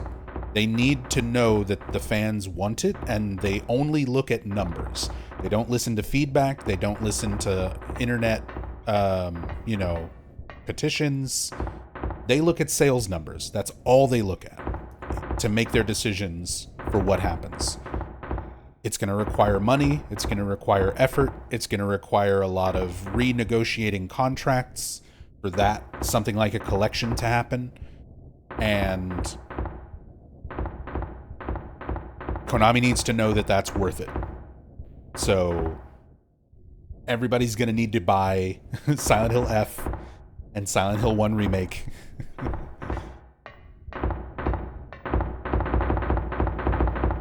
We got to pump those numbers up. Let them know we want more Silent Hill.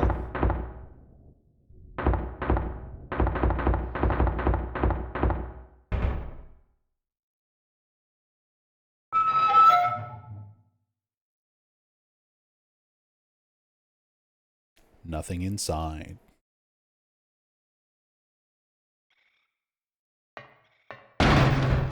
But there's something in this one. It's a body and a key. So this is what I was talking about earlier. You get the setup of the cat in the locker the first time. And the expectation is now in the player's mind. You see the same locker rattling around. Maybe it's a cat. Maybe it's a monster. What's it going to be now? You open it up and nothing inside. Just blood. No jump scare. No nothing like that. Then you think that's it. Your expectations as a player are satisfied. Like, okay, they set up the cat the first time. There's nothing there the second time. Boy, that's creepy. I guess I'll move on. And then as you try to leave, you get the actual jump scare. That's how you do a good jump scare. Don't do them too often, which is a good thing that the original Silent Hill games, like they use jump scares, but they're very few and far between, and they're set up like this. They have a proper setup for managing player expectations to make the jump scare work. It's not just Five Nights at Freddy's, suddenly there is something loud and screaming in the camera, you know?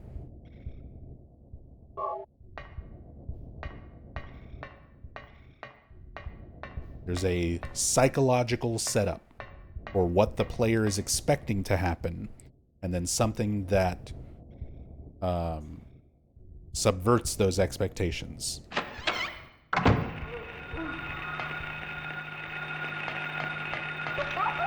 Oh.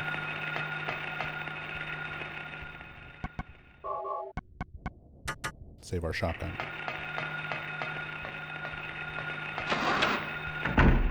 Or a zombie dog jumps through a window. Bone disturbed. Resident Evil sets that up too. A lot of people bring up Resident Evil as being more jump scare oriented. But that's not without psychological setup either. You have to walk through that hallway 3 times. 3. Before you walk through it the time that the dog jumps through.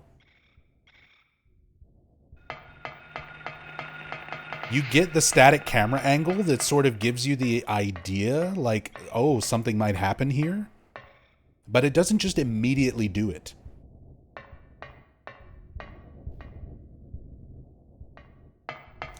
We need a rubber ball before we can go up there.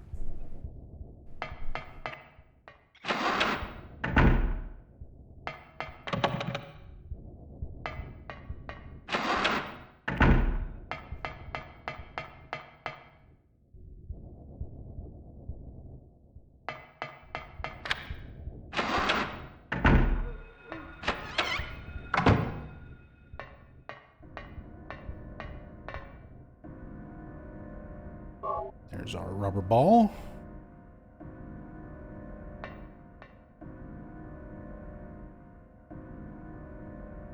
Creepy dolls hung up. One's missing its head. Our pets' heads are falling off.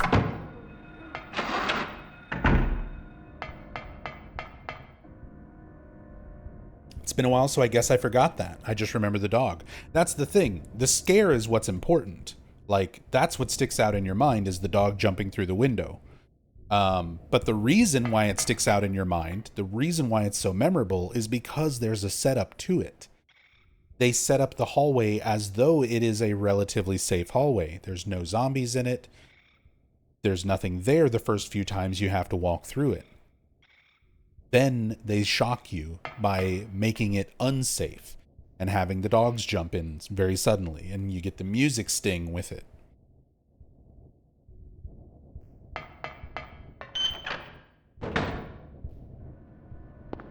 Another example of the Seal of Metatron at work. We see it in the Courtyard, and in the Fog World version of the Courtyard, there's mumblers there, there's enemies, manifestations. In the Otherworld version, where there should be theoretically more monsters, there are none. But there is a Seal of Metatron. Here on the rooftops, we've been seeing mumblers and bugs and stuff everywhere. More than there was in the Fog World. Come to the rooftops, Seal of Metatron. Over on this side, Seal of Metatron. No monsters.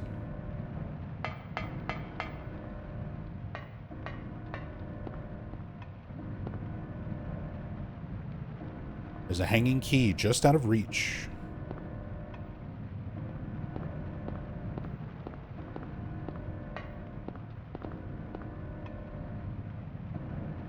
Nothing special, just a hole in the ground.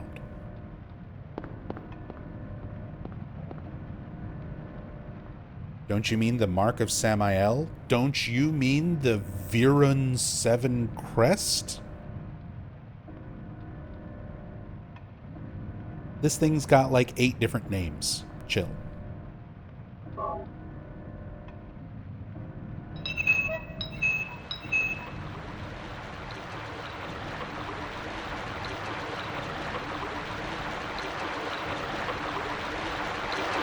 It drains into the wrong hole. Maybe I could plug that up somehow. Don't talk to me about plugged drains right now, Silent Hill. Just spent the last week and all of the money in my bank account dealing with plumbing issues. Please. Please. This is my nightmare. This is my Otherworld. Just block it with your hand, Harry. Take off your... I was going to say, take off your shoe. Shove it in there. Take off your pants. And shove them in the hole. It'll work.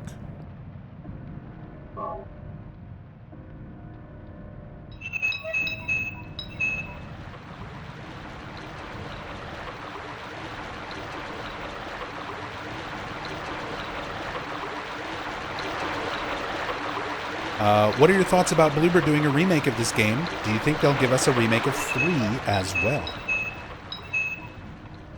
Welcome, Father Ikari.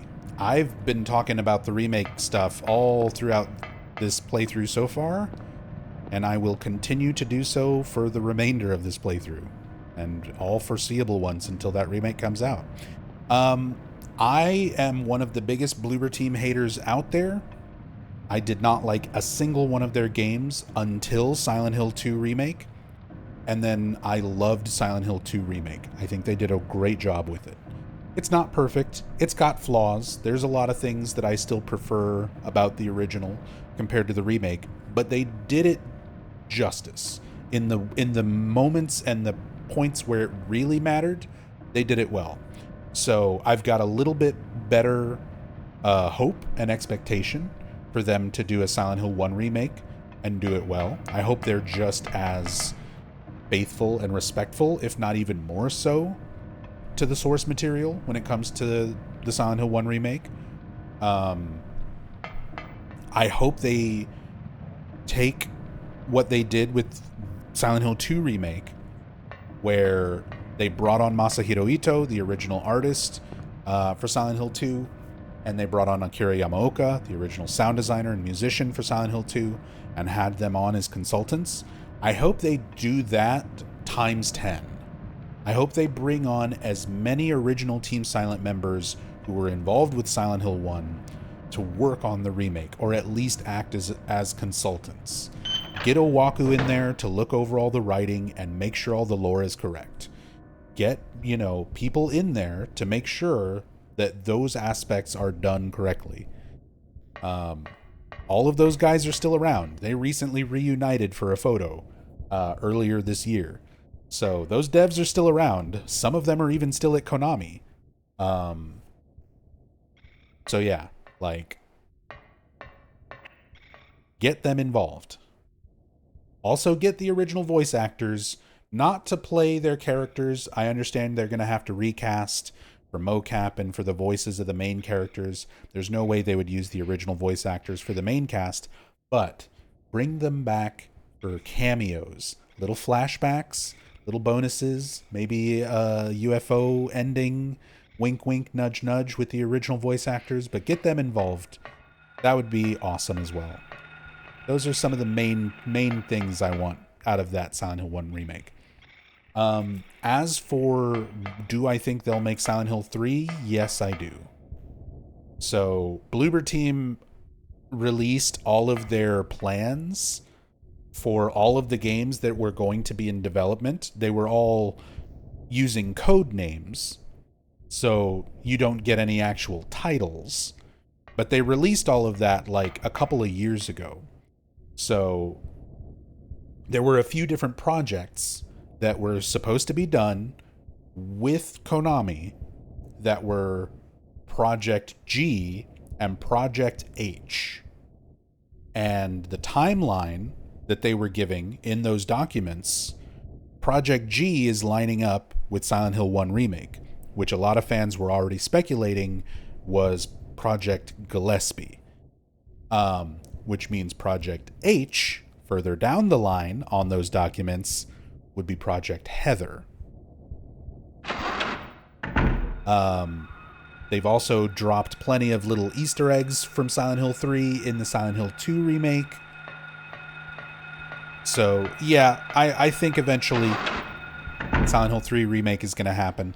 The only way I would imagine it doesn't happen is if somehow Silent Hill F, Silent Hill 1 remake, and any other titles like Silent Hill Townfall just sell absolutely terribly, are some of the worst selling Silent Hill games ever. If that happens, there's a good chance Konami just lets this franchise die again. That's the main thing I'm scared about. That's the main thing I'm worried about, is that the next games don't sell as well as Silent Hill 2 Remake. There's a lot of people already who I know are not going to be getting Silent Hill F just because, like, Silent Hill can't be in Japan, and that's the end of their brain cells activity. Not willing to give it a shot at all just because of things like that.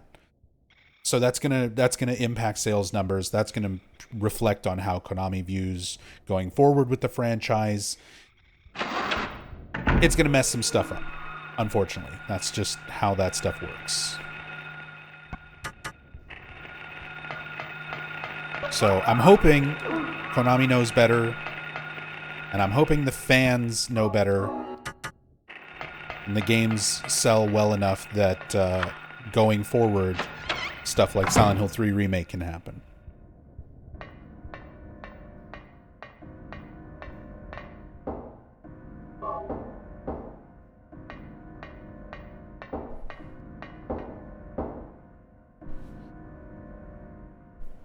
So here's that book. What's this? The Monster Lurks is the book's title. So Harry would not read this book if you didn't already read the bloody writing in the bathroom stall where you pick up the shotgun.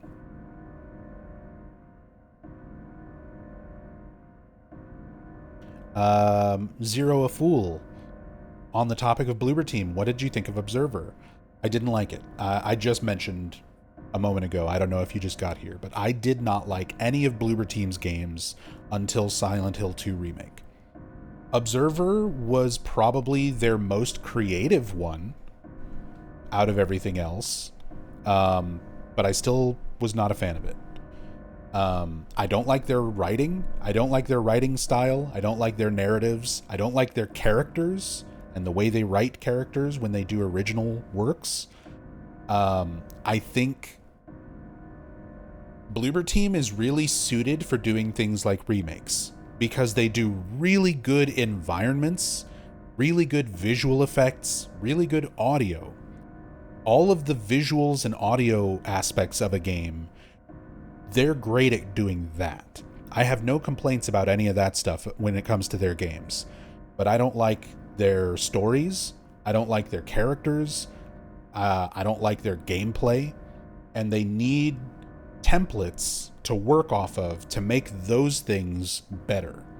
So doing something like a remake where all of the story and characters, all that's established. They don't have to worry too much about tweaking or changing those things. They just need to apply their style of visuals and graphics and audio to something that already exists, that they already have, a formula to work off of. I think they're really well suited for that. I just don't like their original games.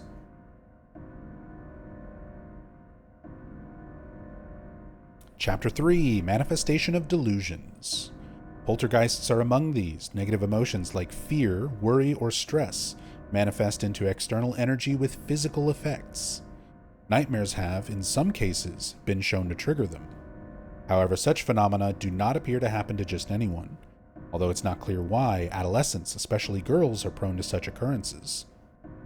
So that's the book that kind of hints at Alessa inadvertently using her psychic abilities, which manifested into an external effect causing the boiler explosion.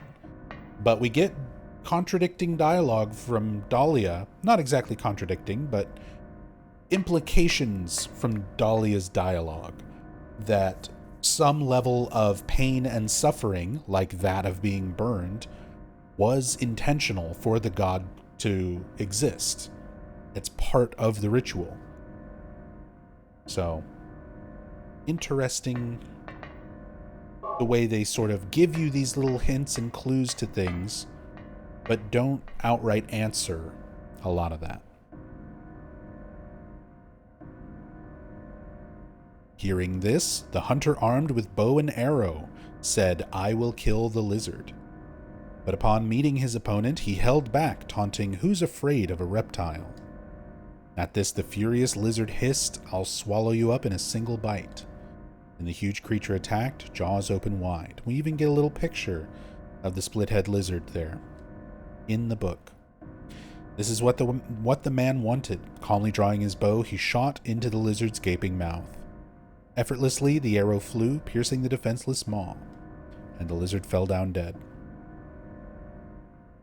This is from an old fairy tale. I remember reading it as a kid. So everything that's being projected into the Otherworld and into the fog world, all of these things are coming from Alessa. Alessa's subconscious is painting the reality that we're experiencing through Harry. And if Harry raised Cheryl, as soon as you crash your car, Cheryl becomes an aspect of Alessa again. She's the other half of Alessa's soul. She exists only as Alessa's missing half of soul now. And Alessa is using that to project herself around the town, place the seal of Metatron in various locations, give clues and information to Harry so that he can help her. But Cheryl sort of has stopped existing. She's become another part of Alessa again, even before their souls completely reunite. So presumably, Alessa would have Cheryl's memories. Harry knows this book. It's an old fairy tale. He remembers reading it as a kid. Alessa likes fairy tales, which is why all of the puzzles and things that are projected into the Otherworld are based on things like The Wizard of Oz and Alice in Wonderland, things like that, old fairy tales, things that Alessa enjoyed, stories that she knew, projecting from her mind into the reality around you. This, it may just be an old fairy tale that Alessa is familiar with. Also, Harry's familiar with it. So it might be something that Harry knew and read to Cheryl. And now that Cheryl is an aspect of Alessa again, shares that memory with Alessa as well.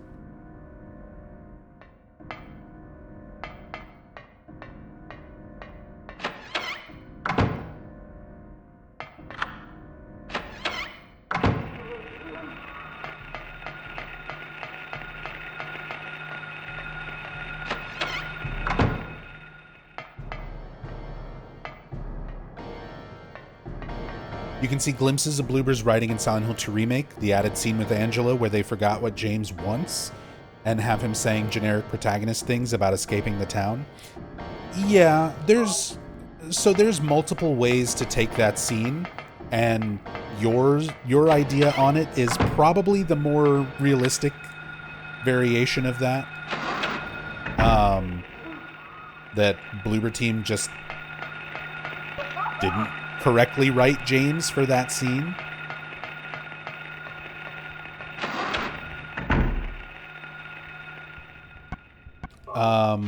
But I have some thoughts on that I talked about in my last playthrough. And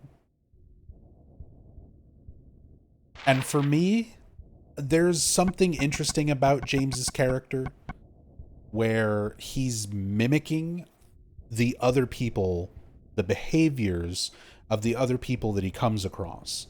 So like when he meets Angela is like holding her arm. She crosses one arm across her body and holds her other arm as like a sign of body language to put a barrier between her and the person she's talking to. It's very common in people who have suffered abuse and trauma like Angela. So that aspect of her body language, James never does that before you meet Angela. After James meets Angela, when James meets Maria and starts feeling uncomfortable, he mimics Angela's body language, crosses his arm across his body and holds his other arm, the exact same way that Angela was doing it. So the dialogue that he sort of is feeding Angela in that extra scene in Rosewater Park, he's mimicking that from Eddie. Potentially.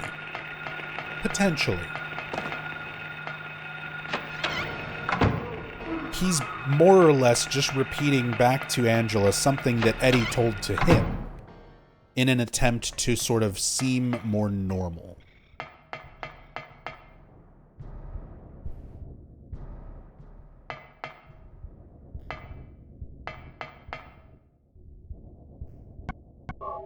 So there's ways that you can interpret it. Maybe it's an intentional thing. Maybe not. Maybe I'm thinking about it more than Bloober Team actually did, and they just didn't write James correctly for that scene. But there's so many other things in the remake that are done well, that have some sort of thought and consideration behind why they were the way they were. I want to believe. I'm like David Duchovny in X-Files. I want to believe that Bloober Team is more thoughtful and more aware of those kinds of things than I give them credit for.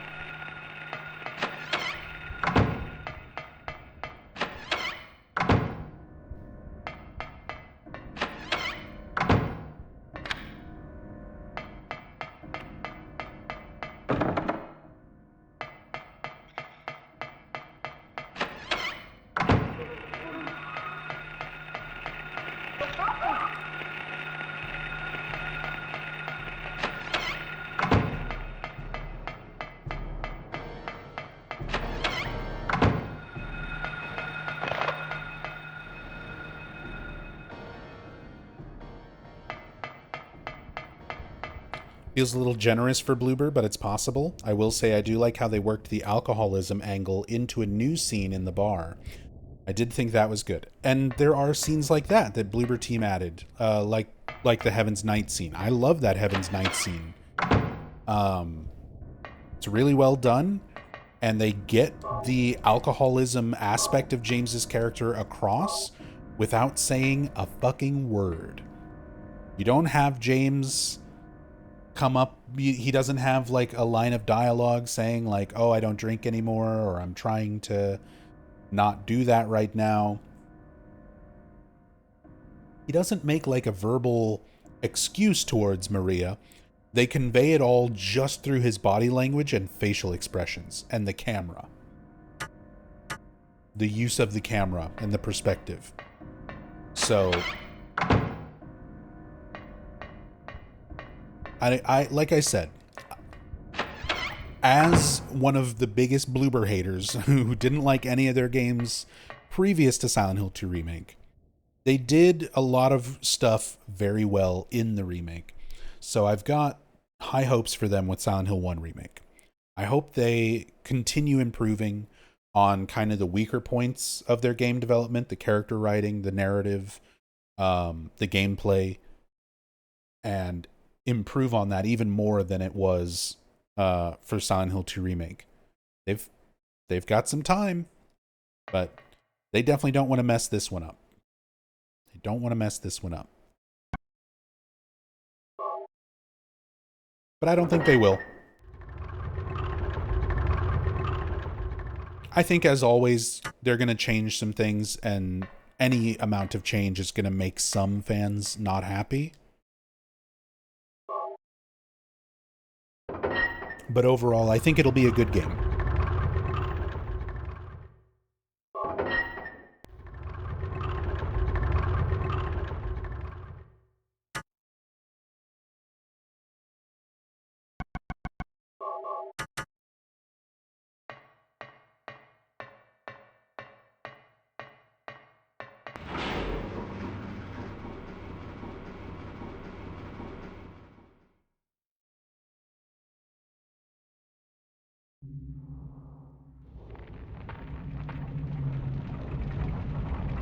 So now's our first instance of the Seal of Metatron in an area where there's a manifestation. So right underneath that middle pyre, along with a body covered in flames,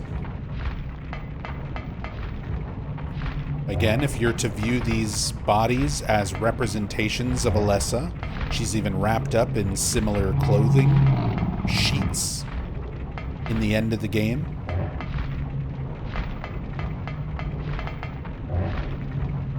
You could interpret this as kind of hinting that she was burned as part of the ritual, something intentional.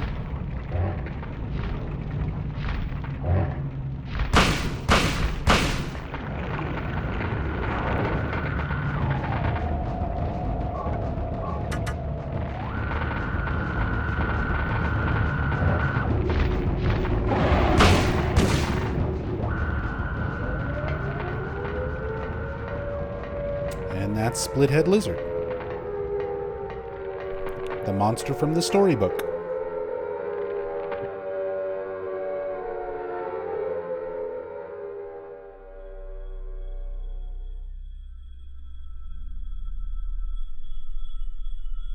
And this is Cheryl. This is what the other half of her soul has become. This is Alessa's projected form. Huh? What was that? Who in the hell was that? Where am I? This is a boiler room? What is going on here? So, for Alessa to project herself, she kind of has two different projection types. She's got one that can physically interact with things, and she's got one that is visual only. So the visual only psychic projection is what you see at the start of the game, the one that causes Harry to swerve and crash. This form is the one that exists after Cheryl arrives in the town. Once Harry wakes up and Cheryl's missing, you see her running off. That's already Alessa using her projection to sort of lead Harry where he needs to go. Not to mention standing there holding a key and leaving it behind for him to get through her old teacher, Kay Gordon's house, in order to make progress. Again, dropping these little clues for Harry, where to go next, and leaving him what he needs to do those things, to get through those places. But now we've also got Dalia interfering, trying to manipulate Harry, deceive him, throw him off Alessa's trail, ringing the church bells. I hear a church bell, maybe. Who's ringing that bell?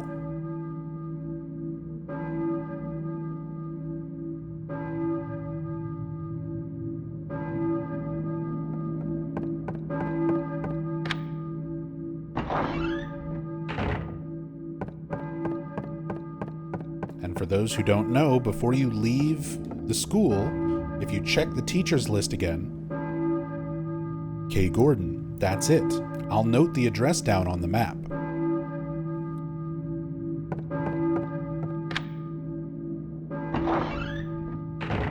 So you can actually examine the teacher's list again, and Harry will mark on his map where Kay Gordon's house is.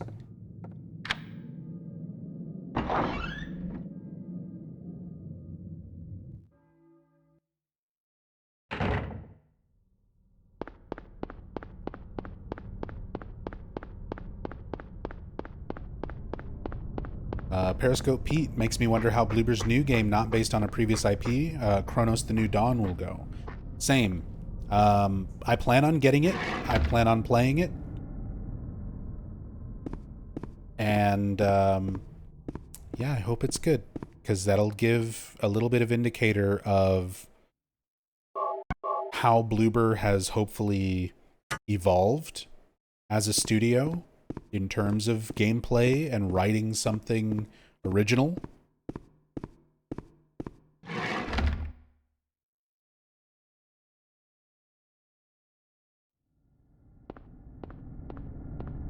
But yeah, I hope it's good.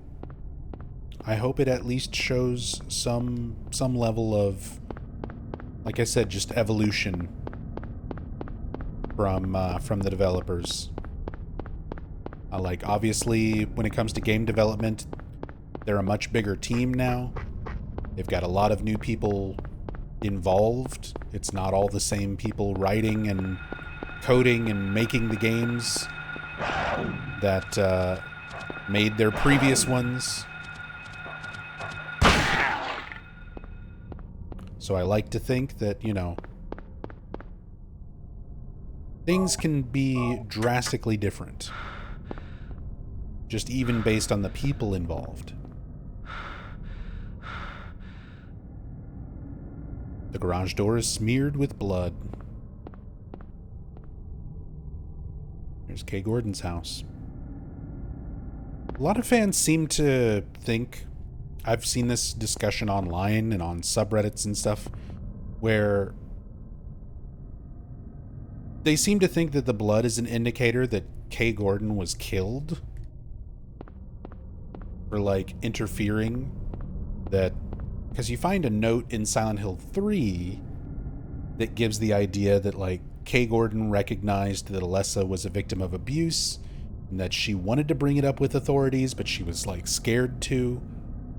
And people use that note and this blood to try and work out, like, oh, the cult, Kay Gordon tried to get help for Alessa, the cult got involved and had Kay Gordon killed. First of all, Silent Hill 3 wasn't a thing yet. So just going off of Silent Hill 1, there's like no indicators that Kay Gordon gave two shits. And I think the blood is just a visual to draw you, like, to give the player an idea of what to look at. You have all these other garages and houses and alleyways when you're running around and you're exploring and you're lost and you're trying to figure out where to go. This is just a good visual indicator of, like, oh, hey, this is different. Let me stop and examine this. There's a nameplate. Oh, look, this is Kay Gordon. The same name from that teacher list. Let me check this out. The same name on the key that I picked up. I feel like it's more just a visual indicator for the player to kind of know where they're going. But, hey, that's just me.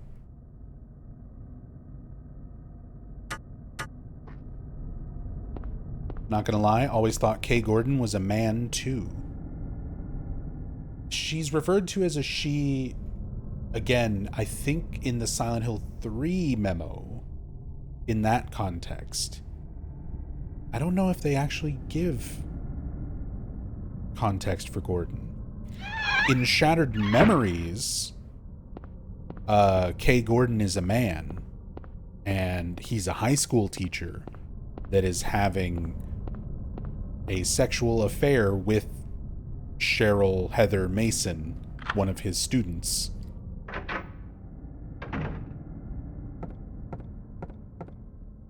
So, Shattered Memories goes in a extra creepy direction with that.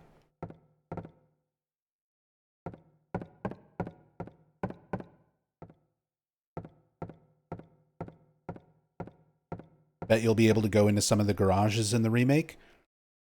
That's one of the things I'm looking forward to the most, because I loved all the new places you could go into and explore in the town in Silent Hill 2 remake. I can't wait to just run around this town in Silent Hill 1 remake. Just to look around, go inside some of these other houses, go inside some of these garages, some of these other buildings. More to explore, more stuff to do. I am for that. I'm all for that.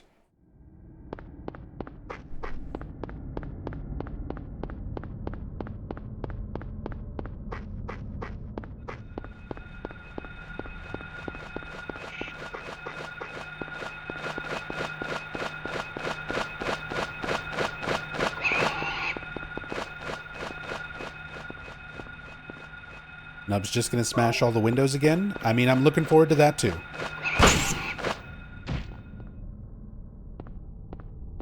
I'm looking forward to breaking all the glass.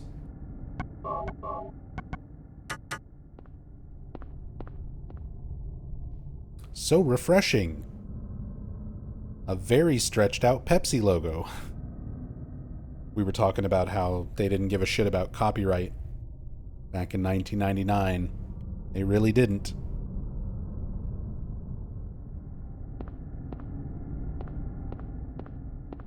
Here's probably my favorite music reference.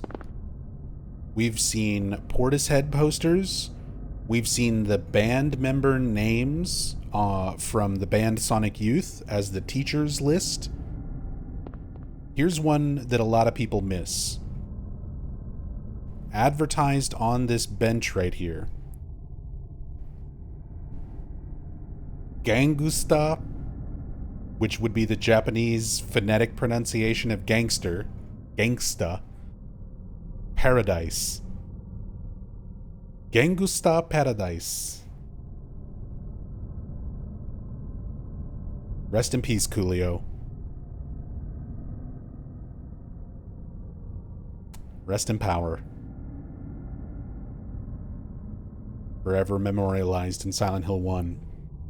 Gangusta Paradise.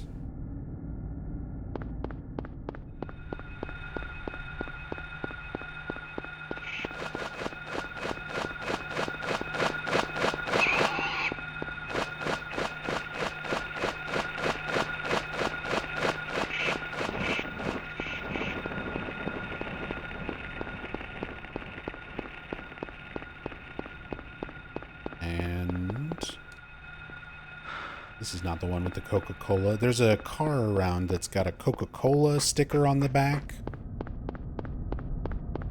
We're going to get another Stephen King reference right up here.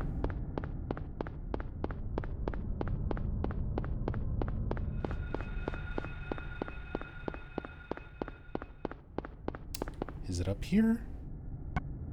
Might be further back, actually.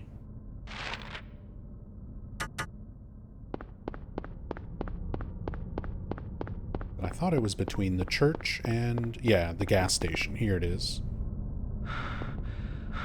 Red rum. Ironically, or not, right next to a Jack Daniels bottle marking. Tennessee whiskey. You can see right there. And then it's also Jim Beam. Right there. We got Jim Beam. We got some Jack Daniels. And red rum. Were all these references supposed to make the town feel more relatable in some way? I don't think it's that deep. I think the developers just had things that they liked, and they included them in the game. They took a lot of inspiration from Stephen King, so there's a bunch of Stephen King references. There's posters for Carrie. There's red rum on the wall. There's a picture of Stephen King in the diner. So, like, someone on the dev team probably just liked drinking Jack Daniels. Someone on the dev team probably just liked drinking Jim Beam. There's a lot of stuff that's just here because the devs wanted to include it. Some little part of their lives. It works just to add variety and flavor to the town, but it's also stuff that the majority of players, especially back then, weren't really looking at.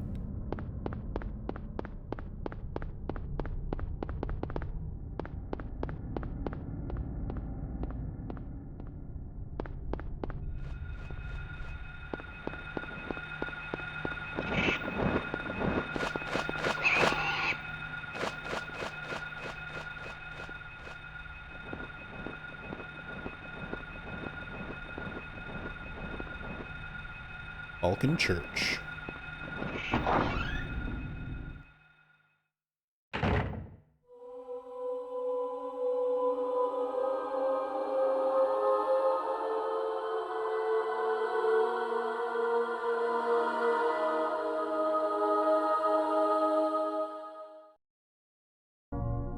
Were you ringing that bell? I've been expecting you. It was foretold by gyromancy. What are you talking about? I knew you'd come. You want the girl, right? The girl? You're talking about Cheryl. I see everything. You know something? Tell me. Stay back. Nothing is to be gained from floundering about at random. You must follow the path. The path of the hermit concealed by Flauros. What? What are you talking about? Here, the Flauros, a cage of peace. It can break through the walls of darkness and counteract the wrath of the underworld. These will help you. Make haste to the hospital before it's too late. Wait! Don't go yet.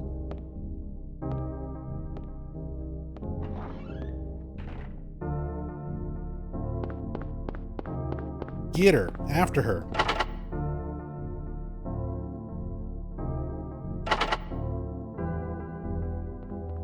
Locked from the other side. Isn't Jack Daniels what Jack Torrance from the Stephen King The Shining drunk? I think so. I think that is accurate, which may be part of the reason they use it there. But, like I said, hard to say. There's also Jim Beam right there. And Coca-Cola, and Pepsi, and Gangusta's Paradise. So, some stuff is definitely intentional as, like, here's a little nod to something that inspired us.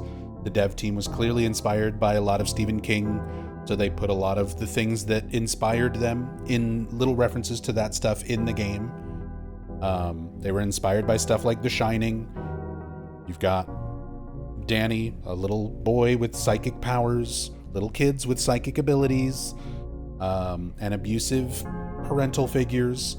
You've got Carrie, girl with psychic abilities, abusive religious mother,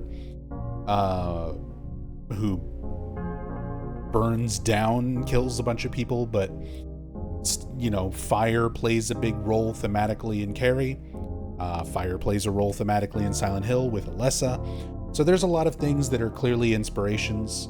The fog itself, the fog was created out of necessity.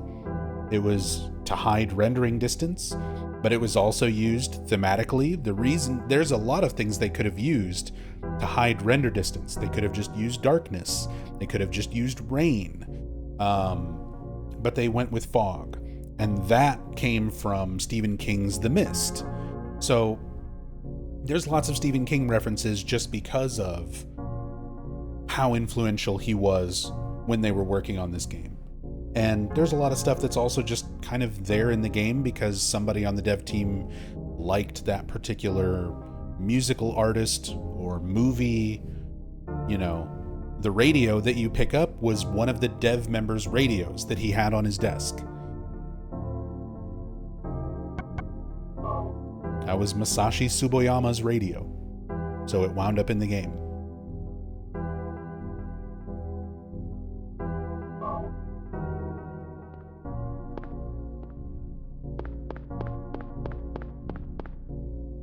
Oh yeah, before we leave, Bible, and my personal favorite, Jesus Pixel Nipple.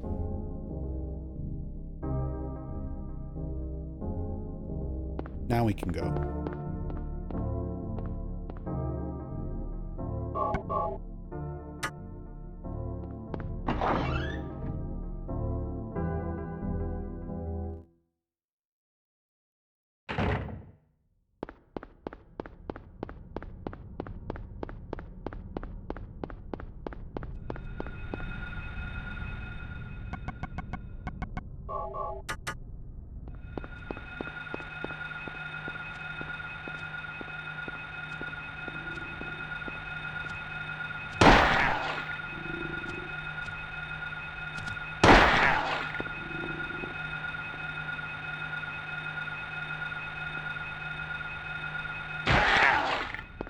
scraunch. But yeah. Then you have stuff like this. There's a lot of real world stuff that's used just to kind of make the world feel more fleshed out and equatable to our reality. So it's a shell station that has become a hell station. And instead of using the actual shell logo, they just use a different type of shell for the logo, but still with the like yellow and red color branding and everything like that.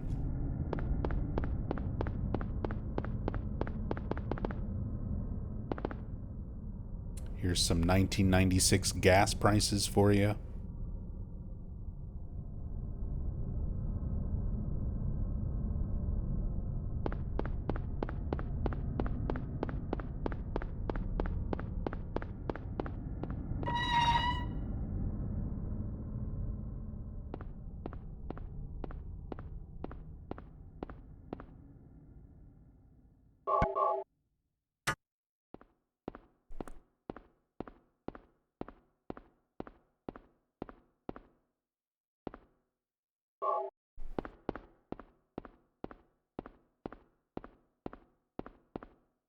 Some oil cans are on the shelf.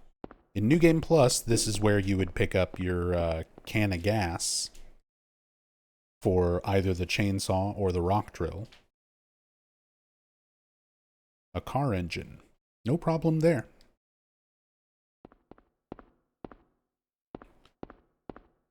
TV set. Doesn't turn on. I gotta know. We've got a lot of Silent Hill fans here.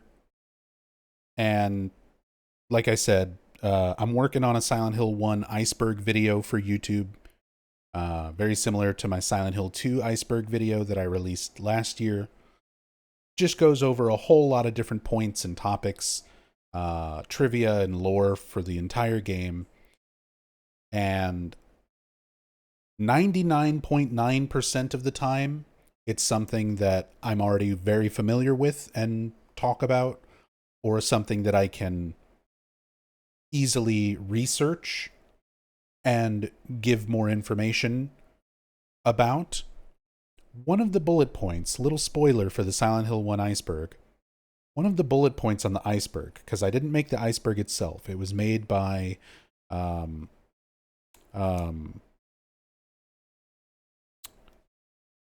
let me find the person's name. Somebody on the Silent Hill subreddit.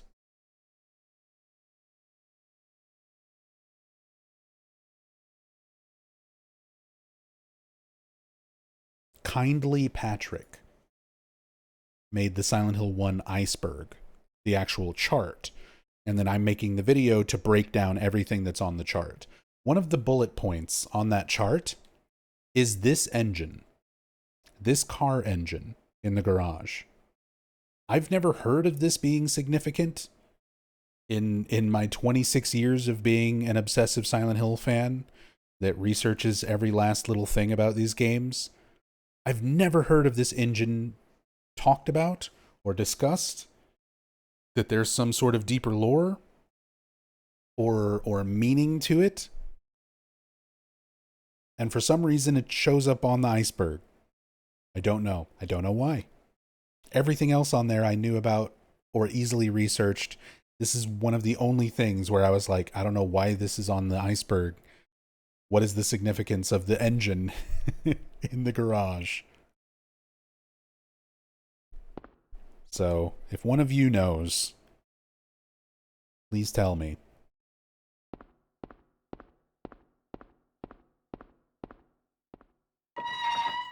Wasn't it related to the ambulance ending, or am I misremembering? I mean, the ambulance ending was bullshit anyway. And there were several different nonsense sort of quote-unquote guides around getting it.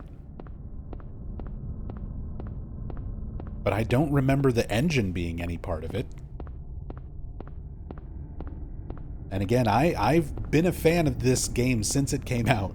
This series since this game came out in '99. I remember when the ambulance ending rumors started. That was some early internet forums days. But yeah, I don't know. I don't recall the engine being anything significant.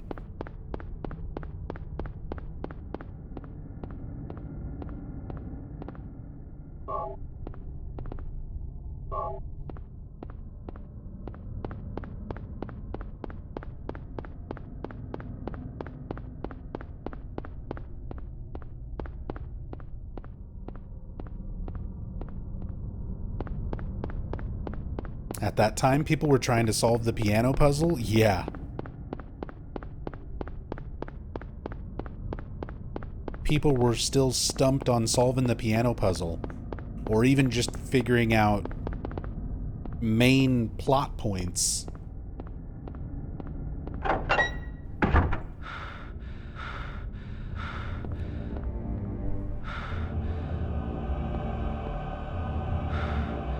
There is a rock drill. No gasoline, can't use it. New Game Plus only. Here's another music reference.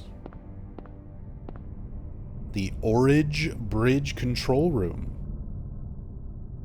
It's a reference to Genesis P. Orage, rest in peace, who was the founding member of the band Throbbing Gristle, was also an occultist who formed their own... Legally, they didn't call it a cult, but it was basically a cult, called the Order of Psychic TV, or Psychic Television. The Order of Psychic Youth was the group. And then they did a video music project called Psychic TV, which is where PTV comes from.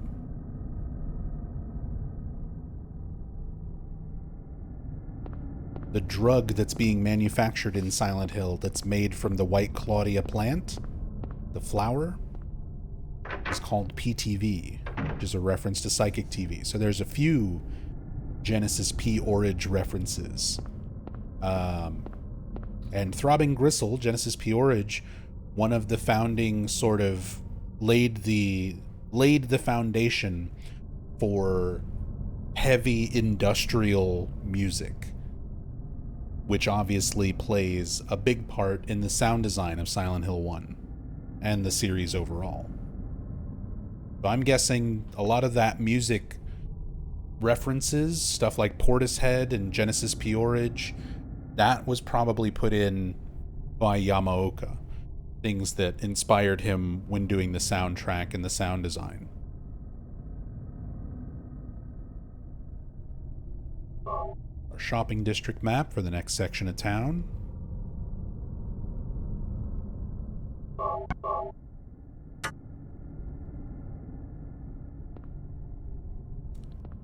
Also, one other thing I've been trying to track down. You can see there's on this table like a bottle and an open magazine and then a stack of magazines in the top right. That one right on top is a Playboy magazine. You can see the title across the top of it and the formatting of it. And especially on emulator with like cam hacks and clearer visuals. I'm playing on PSTV, by the way, which is basically just like a little console version of a PlayStation Vita. So without any sort of enhancements, it's pretty hard to tell what it is. But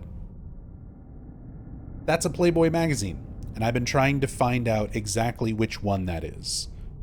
That's another one of those things that I'm still working on for the Silent Hill 1 Iceberg video, because that's one of the things mentioned on the iceberg. I know about the magazine. I know its placement. There's another one in the motel later on, but trying to find that exact cover and issue has been difficult.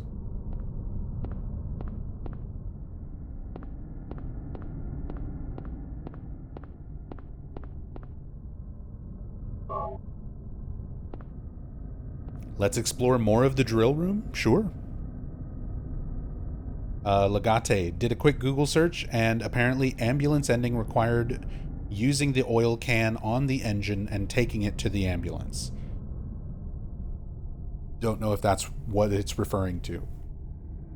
That's a better guess than anything I've got, so...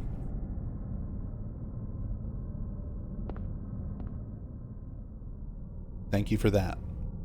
Now, well, I'll do some more research on that myself. I'm assuming you're not just reading like an AI result, right?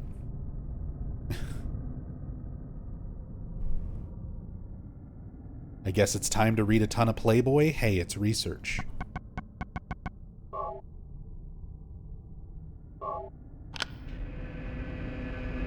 It's for my research.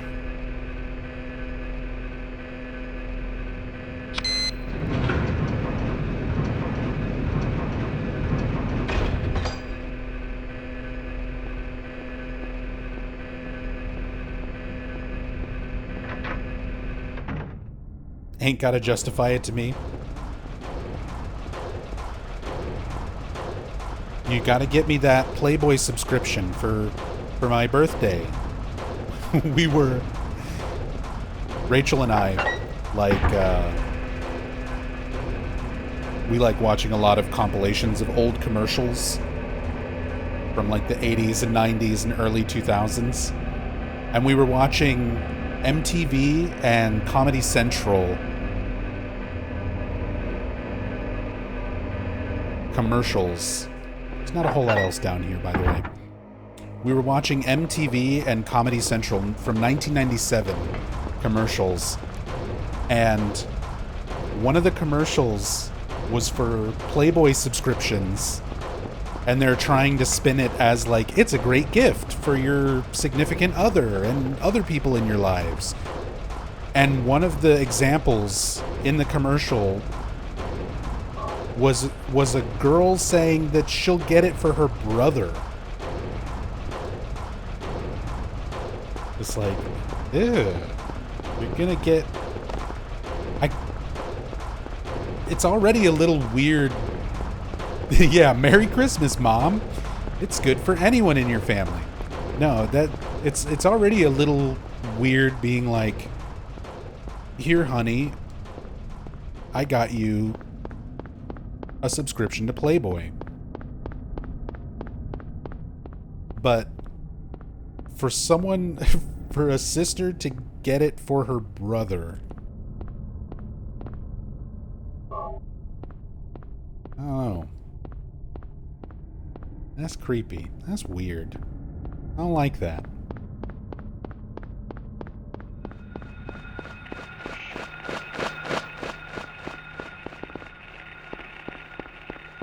Anyway, I'm gonna need that Playboy subscription for research.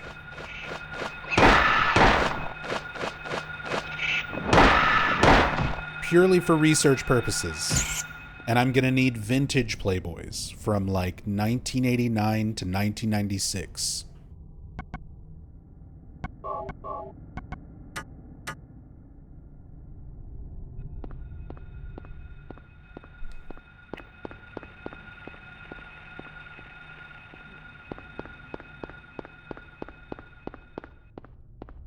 Believe the Playboy issue is volume 27, number 11, November.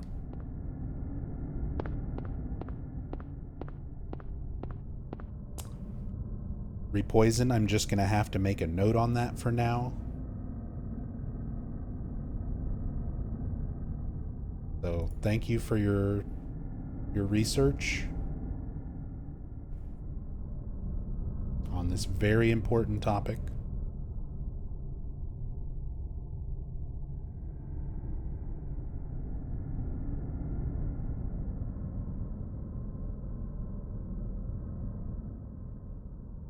But I'm assuming it's also not something I can, like, I don't want to pull up on stream.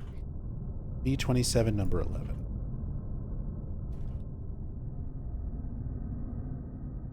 I've made a note. I'm going to write your name next to that, too. So I can credit you if you're correct, and make fun of you if you're wrong. I'm just kidding. Just cats.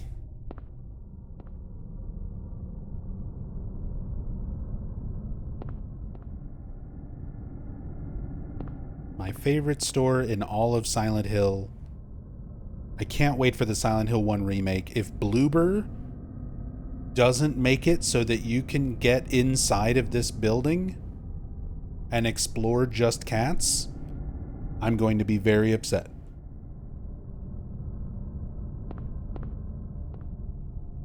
They better add the Just Cats ending as the counterpart to the dog ending. Even Alessa loves Just Cats. Like, Cheryl has little cats on her dress. And when you're here in the Otherworld, Alessa puts not one, but 2 seals of Metatron on the door here. She really wanted to protect the cats. And she's afraid of dogs. She doesn't like dogs, so she's definitely a cat person.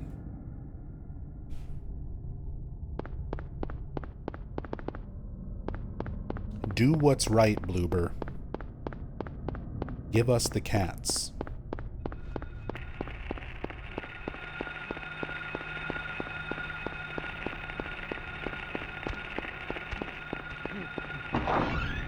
Also rompers.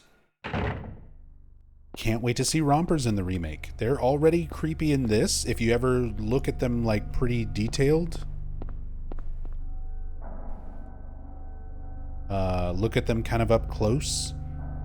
They're like one of the more human looking creatures in the game. They have like weird bondage collars on them. That's going to be a weird one in the remake. All the creatures I'm looking forward to seeing remade.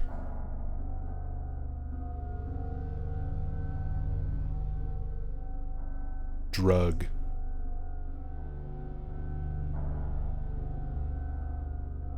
Don't do drug. You'll turn into Two-Face.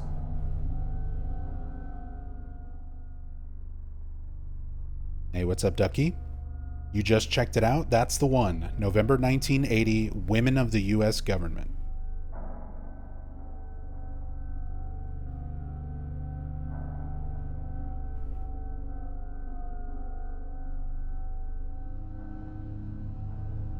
I'm gonna have to look stuff up now, aren't I? Oh my god, Repoison. Repoison, thank you so much for the gift subs. Get stick bugged. Get gift subbed. Tui Fui, Ego Eris. Weird writing. Cake or Death. Kazara Spam. Yoku's. And JJ Fox Legacy. Enjoy the subs, courtesy of Repoison. Get gift subbed. My boy JJ Fox. Everybody there is a regular. A lot of familiar names. Thank you so much, Repoison, for getting those gift subs. Everybody getting stick bugged. Also, I don't have alerts for donations, but I did just check and see. I don't want to dox you. If you do any tips, donations through PayPal, leave your Twitch username so that I can shout you out, because I don't want to just start giving out people's real names. First initial D. Thank you, D, for the $100 donation. That is extremely kind, very, very generous, extremely appreciated, especially right now. I was mentioning earlier that literally every last dollar I had went into fixing our plumbing, hiring plumbers. We had to have 15 feet worth of pipe under our house replaced. So I've been stressing it, and that is a huge, huge help. Thank you so, so much. Very, very much appreciate all the love and support, you guys.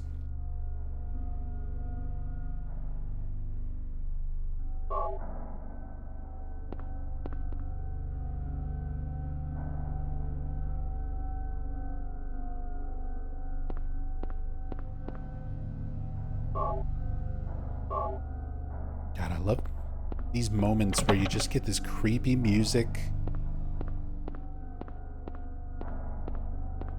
Like distant rattling and banging. This is also an optional area. A lot of people might not realize that you can go into the police station.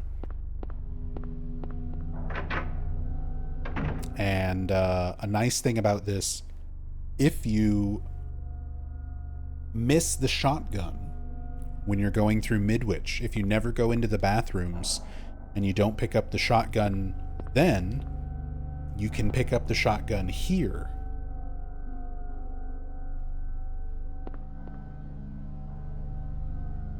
So here we get some ammo for it, but if you missed it altogether, you just get the shotgun itself. You get another chance to pick it up. The desk is messy. There's something on it. Product only available in selected areas of Silent Hill. So this is about the local police investigating the drug trade that's going on in Silent Hill. There's a pretty big subplot going on with drugs being manufactured and distributed to the tourists. Even Cybil, who's not from here, she's from Brames, the next town over, is aware of it. Raw material is White Claudia, a plant peculiar to the region. So this is one of those times where English is stupid. Or maybe it's just me, maybe me being stupid, not knowing. Peculiar has multiple definitions. For me, having played this game since 1999, for the longest time, peculiar to me means something is strange, something is weird. If you said that that person over there is acting peculiar, it means that they are not acting normal. So I read this as raw material is White Claudia, a plant peculiar to the region. I always read that to mean that White Claudia growing in this region is peculiar, is strange. It's something that would not normally be here. Turns out, when you're specifically talking about plants, flowers, botany, trees, peculiar has a different definition. It means something only grows in that area. If you're talking about something being peculiar in terms of botany, growing plants, it means that it only grows there. So that's the way this is meant to be read. Raw material is White Claudia, a plant that only grows in this region around Silent Hill. Manufactured here, dealer equals manufacturer, and that's as far as they got in their investigation.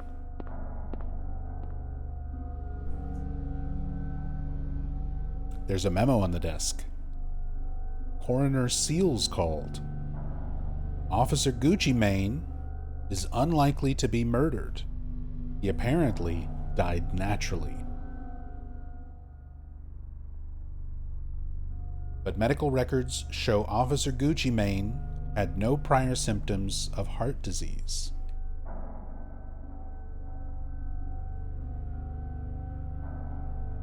So, Coroner Seals seems to be involved or persuaded by, well, he's a coroner, presumably medical staff, probably working under Michael Kaufmann, who is working with the cult, who is also involved in the drug trade. That's all happening because of Kaufmann. He's got a lot of control in the town, and people who start investigating, figuring things out about what he's doing, his involvement in these things, they start mysteriously dying. So Coroner Seals is helping to cover up these mysterious deaths by saying that they're dying naturally. But people like Officer Gucci, people who are investigating the drug trade and investigating the cult, anything that's getting too involved with what's going on kind of behind the scenes in the town, they end up dead because of Kaufmann.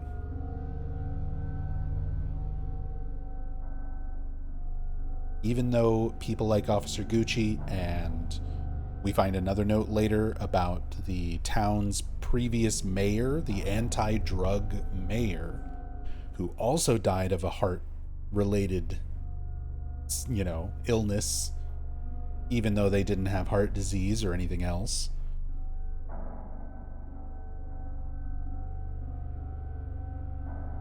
But this also kind of gives you some insight into notes and memos that you find in the town are not always meant to be taken at face value.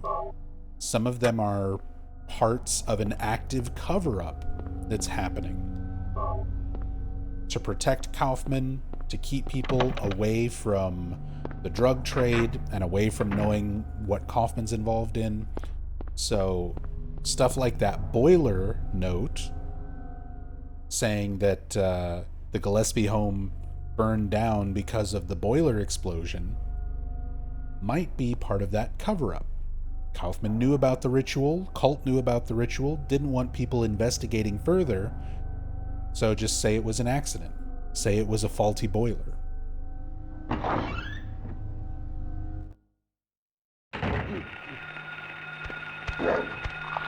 Slap.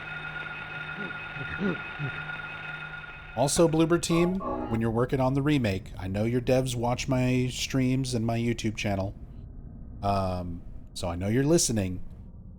Keep the face slap animation in the remake. When rompers pounce on you and Harry just gently smacks him, just a little pat on the side of the face to make them stop, I love it, and it needs to be in the game. It needs to stay there. Just look at this. Pat. Smack. Quit it.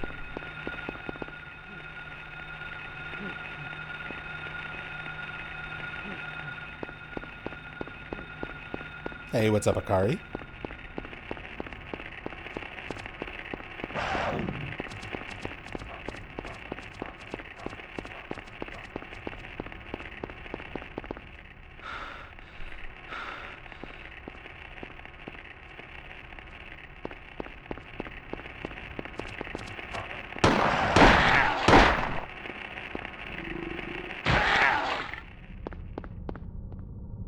Also, for the Bloober Team people watching, kudos on including references to this, the theater in Silent Hill 2 Remake. So if you look, it's kind of hard to see. It's easier to see on emulators with like cam hacks and everything else, but we can kind of see it with self-view mode. So see that poster in the top right? We're at the movie theater. So there's movie posters advertising what's showing. That movie poster is for a movie called Crusher Dan. That's Bruce Willis. That's the cover of Die Hard 2. It's been like ever so slightly edited. They put a little more hair on him. But the fire blowing up behind him and everything like that, that is Die Hard 2. That's the cover for Die Hard 2. And the movie is titled Crusher Dan. And over here on this side, you can see the title is Shoot. And if we back up to where you can kind of see the person on the poster a little bit more, that's Harrison Ford. That's the cover for Raiders of the Lost Ark. They edited out his whip and gave him a gun and made a fake movie poster called Shoot using the Raiders of the Lost Ark poster. So this is Raiders of the Lost Ark, aka Shoot, and Die Hard 2, aka Crusher Dan. They referenced this in the Silent Hill 2 remake. This was one of the most impressive things when I was doing the cam hacked playthrough. There are VHS copies hidden in the environment. There's VHS tapes for Crusher Dan and for Shoot. And like the copyright on them is 1999, which is when Silent Hill 1 came out. The labels don't have the posters, obviously, because copyright infringement today is much more of an issue than it was back in 1999 when this game came out. So they can't use those posters. They can't recreate that. But they can use the names. They can use Crusher Dan and they can use Shoot. So they have generic looking labels on some VHS tapes that say Crusher Dan and Shoot, copyright 1999, in the Silent Hill 2 remake. They're in the house where you first pick up the wooden plank, and they're also on some of the shelves in Brookhaven, in one of the nurse stations at the very intro, like when you first walk in. Crazy detail. Crazy, crazy Easter egg. Like, most people, a lot of Silent Hill fans don't know about these movie posters in Silent Hill 1 already, because they're pretty hard to see without ripping textures or cam hacks and stuff. The fact that they mention it and include it as an environmental Easter egg that you can find in the remake, like, such a deep cut for a reference. I love that kind of stuff. That's like one of my favorite things about doing those cam hack playthroughs, is finding stuff like that.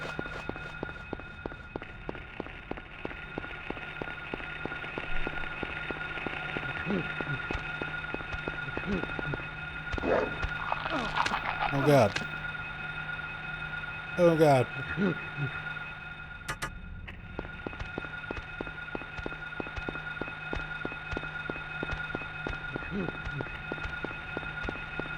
Hey, there's Green Pharmacy.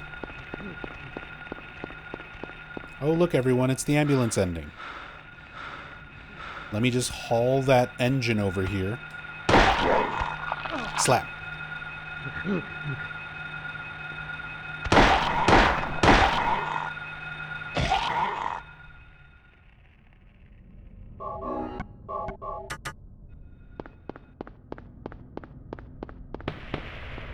And then as you get close to Alchemilla Hospital, you hear Director Michael Kaufmann firing off some shots already. He's killing an air screamer.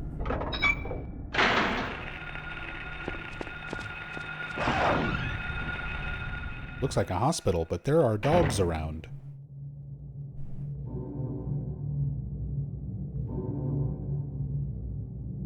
Hey, what's up, Paranoia? Black Indie Dev, did I see 28 years later? No, I did not. I've seen 28 days and 28 weeks, but I've not seen 28 years. More gunshot.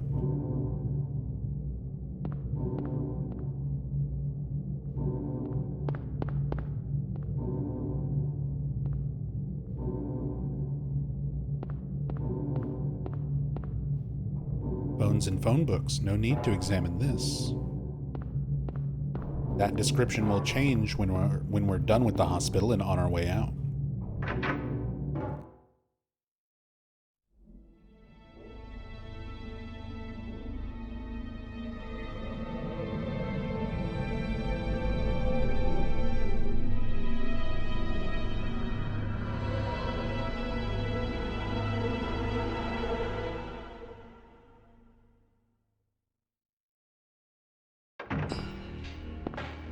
Hold it!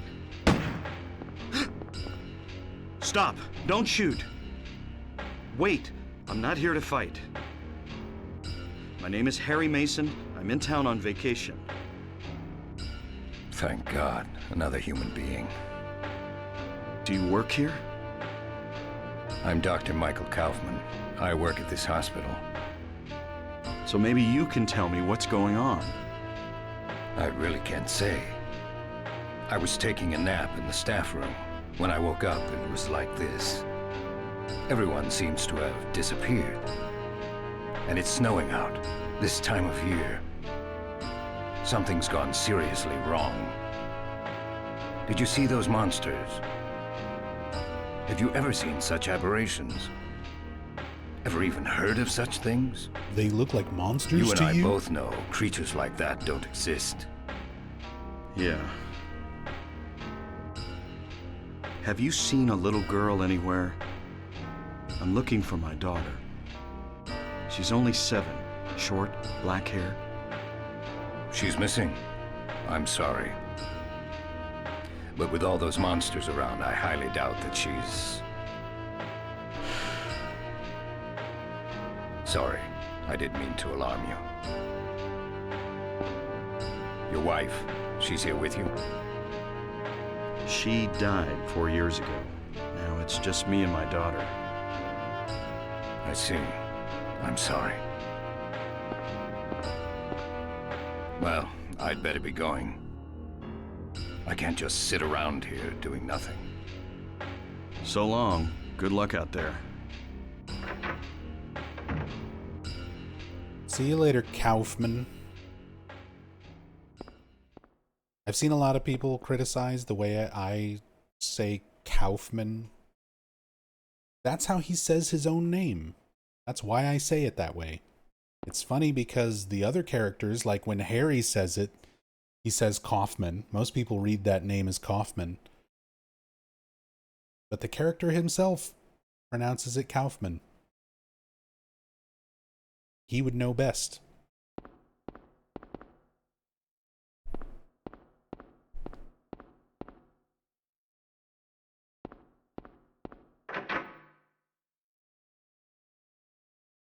Is it me, or is the Silent Hill door close sound the same as Resident Evil? It's not the exact same one, but they're very similar. They're essentially stock noises from sound CDs, sound packs from around that same time.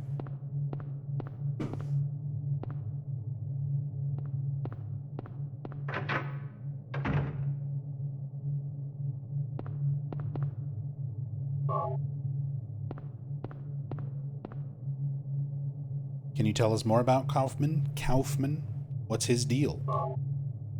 He's the director of Alchemilla Hospital. He's also helping the cult with drugs that they use for some of their rituals and to induct members into their cult. And he finds that he can make some money using the hospital to covertly process and distribute drugs, as well as through various businesses that he's involved with, like Norman's Motel and the Indian Runner General Store.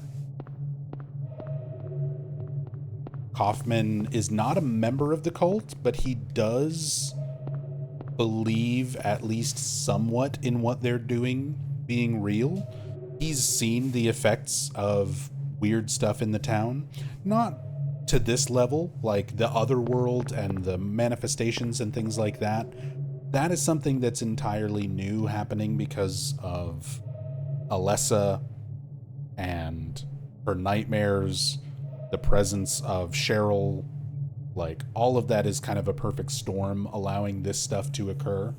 But weird things happen in the town even before all of that, just because it is a very spiritually active place for as long as history records. So Kaufmann knows better than to just write it all off as bullshit, which is why he's got not 1 but 2 bottles of Aglaophatus, at least. One that he leaves as a decoy for Dahlia Gillespie to smash so that she thinks that he doesn't have any more, and then a second bottle that he keeps hidden just in case this whole birthing a god thing doesn't benefit him and he needs to end it. He has something that can, a substance that can repel demons.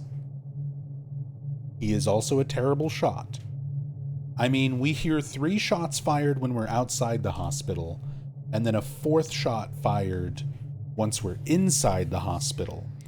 And there's a dead air screamer on the ground. And I mean, to be fair, with a handgun, although he had a revolver, it should be more powerful than our handgun. With our handgun, it's like 4 shots to down an air screamer. Presumably the revolver could do it in like 1 or 2.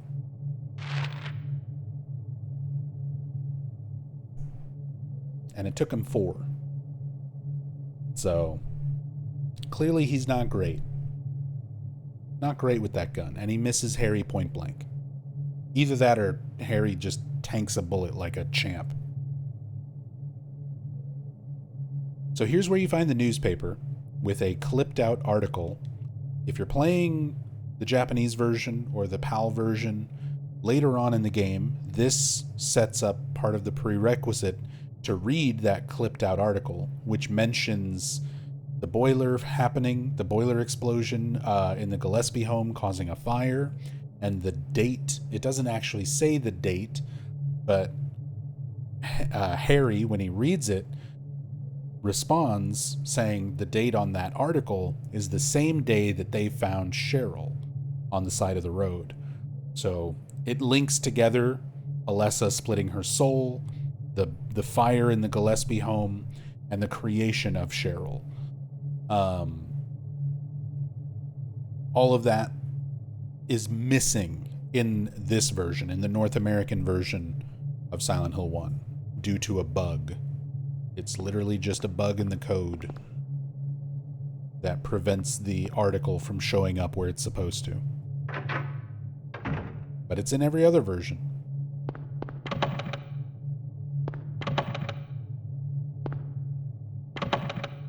You should get some training from Richard Braintree. Well, Braintree got a lot of practice pointing his gun and aiming at small children. So, all comes down to practice.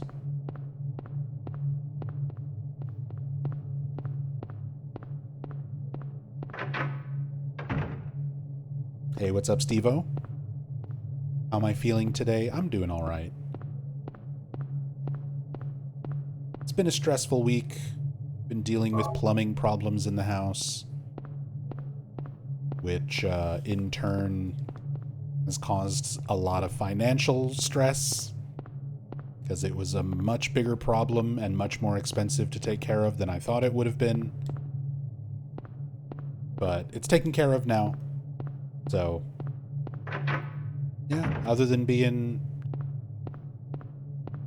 stressed out for the past week and not sleeping very well the past week either.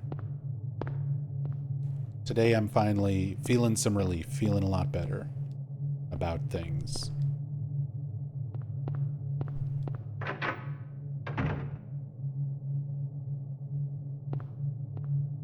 Remember, Silent Hill 1 came out only a year after Resident Evil 2. Yep. This game started production in 96 and then released in 99. Resident Evil 1 was 90, was that 96? And then 98 was RE2, 99 was RE3?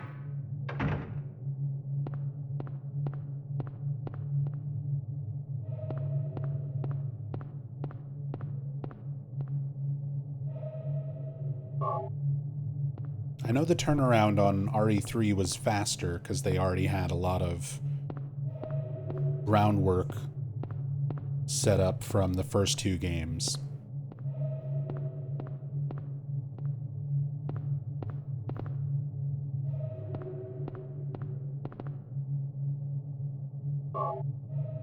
You're we get the plastic bottle. I mentioned Kaufmann believes enough in the cult that he has a couple bottles of Aglaophatis, essentially a demon repellent, just in case this whole cult making demons, birthing gods things don't work out in his favor. And he leaves this one intentionally just sitting in a desk drawer, easy to find, so that Dalia Gillespie can find it and break it, and be under the assumption that Kaufmann doesn't have any more. That's what this is. The glass vial lies shattered. Not just broken, looks smashed on purpose, which it is. Dalia broke it, trying to get rid of it, make sure that Kaufmann didn't have any. Books are scattered around the desk, and if you examine the rest of this place, you can see the shelves are all messed up. Who did this? So, like, everything in here has been opened up and searched through, where Dalia was going through everything trying to find the Aglaophatis. Finds it in the desk, breaks it, assumes he doesn't have more. But Kaufmann planned for that.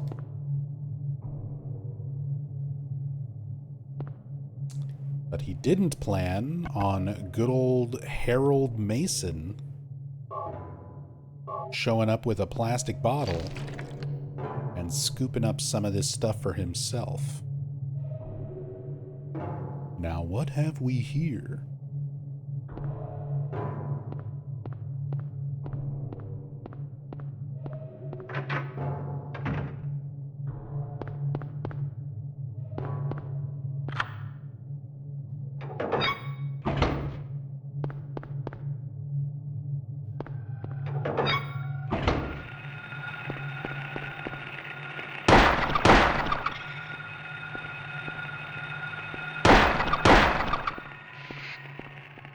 Did you ever notice the roach enemies, the creepers, have like little parasites, little worms on their underside, popping up out of them?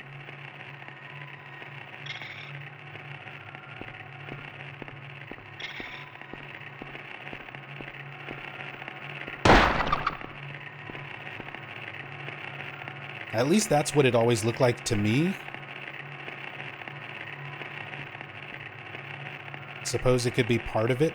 A little proboscis.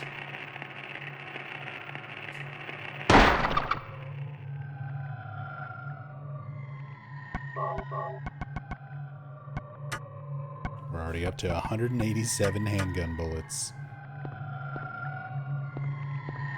See, this is what I mean. There's a lot of stuff in the hospital, just like there is in Midwich, but by this point, you're so much better equipped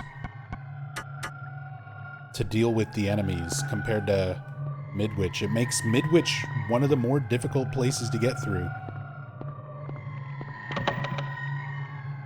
Do you think Bloober should remove the whole parasite thing out of the remake? It feels unnecessary and Resident Evil inspired. No, not at all. Not at all. I think... So here's my personal take on the parasites, because there's some contention among fans around this, right? There's one side of the fandom that believes that the nurses and the doctors, they're not manifestations. They believe that they are real people, real members of the hospital staff who are just unfortunately possessed by these parasites. The parasites are the manifestation, but they're taking over real human hosts. And we do see a little bit of an example in that with, like, Cybil getting infected with one. Here's my take on it.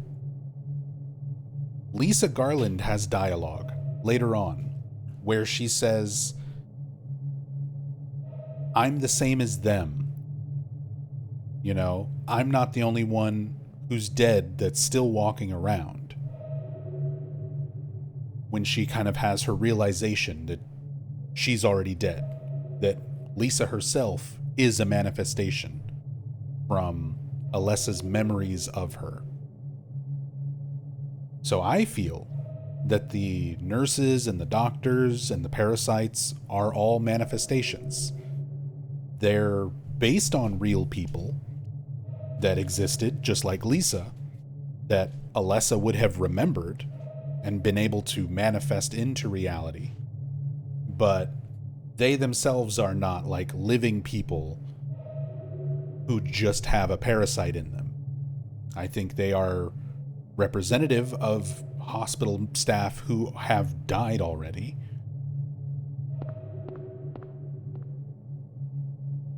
And are being manifested back into reality with these parasites in them. The parasites themselves, like, I view those as a representation of Kaufmann himself, who has this control over all of the doctors, the nurses, the police, the judges, the mayor. Anybody who goes against him turns up dead. Anybody who investigates his business too closely turns up dead. Kaufmann has control. And the nurses and the doctors, they're not referred to as just like parasitized. Their official names are puppets. Puppet nurse and puppet doctor. Kaufmann is puppeting them. He's controlling them. The representation of Kaufmann controlling them is, to me, is the parasite. So I don't buy into the Harry's just going around killing real people with a bad case of worms. I think just like all the other enemies and things that you come across, they're being manifested by Alessa. So, in terms of the remake, no. I don't think they should completely omit the parasites. And honestly, I don't think they should try to give it any more detail either. I don't think they should try to explain it any better than this game does already. Because I don't want my theory to be made canonical, and I don't want people who enjoy thinking that they're real people that Harry's going around killing. If that's their theory and what they believe is happening, I don't want that to be taken away from them, and I don't want that to be confirmed either.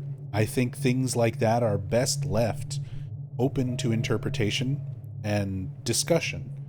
So, no, I hope Bloober keeps the parasites in, keep the puppet doctors and nurses in, and don't explain them any more than they already are. I think they're perfect the way they are.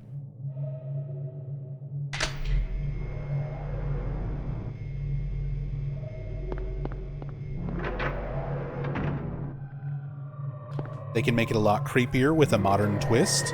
I mean, in terms of visuals, they can make it a lot creepier. The character models for the nurses and doctors will look more realistic, obviously. You'll have more detail, you'll have facial expressions, and really creepy inhuman movements and motions.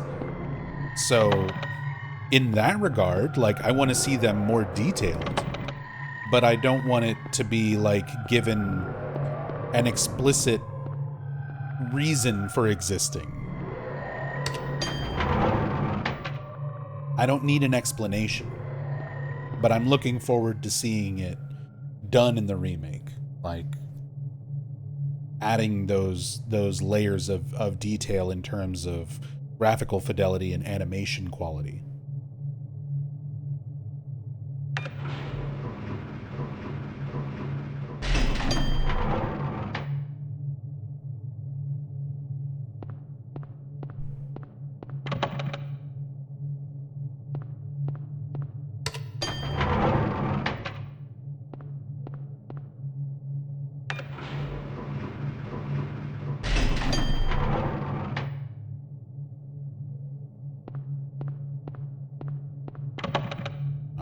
Nothing on the second floor, nothing on the third floor.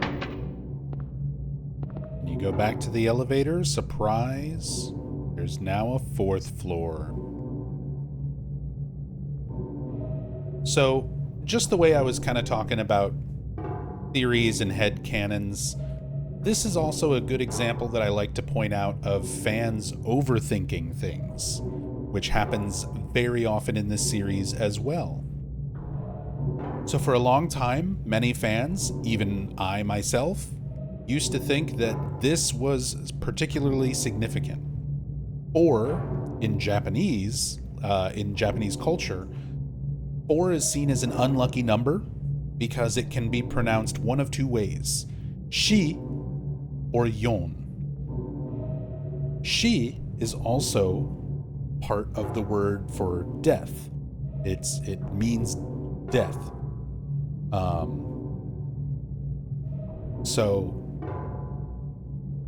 if you go into like multi-story buildings in Japan, a lot of times 4th floors will not be labeled. They will skip the number 4. Very similar to hotels and things in the United States and other countries, where 13 is seen as an unlucky number, so hotels will skip the 13th floor. Clearly, the floor is still there. It's just not numbered as such, because people are less likely to want a room on the 13th floor, that kind of thing. Just superstitious, cultural stuff. So, this game is made by Japanese developers. A lot of people rightly thought the use of the 4th floor being the creepy, otherworldly floor that takes you to the otherworld would be sort of significant, considering that's a culturally significant thing in Japan. I asked Masahiro Ito about this on Twitter myself back in 2016 or so, because I was doing story playthroughs, and this was one of those things that I always talked about, but I never actually had any confirmation of. And Ito was answering a lot of fan questions on Twitter, so I was like, let me throw some questions at Ito and see if he replies. And he replied. Ito's response was, no. There was not significance to making the 4th floor because of the Japanese superstition around 4 meaning death. The game is not made for Japanese audiences. The game is made for Western audiences. It's full of American references. It's full of Western culture ideas. Even though they themselves were Japanese, they didn't want the game to focus around Japanese superstition because it wasn't being made for that reason. So, this is one of those things that a lot of fans kind of assumed, myself as well, that just wasn't correct, wasn't accurate, overthought it.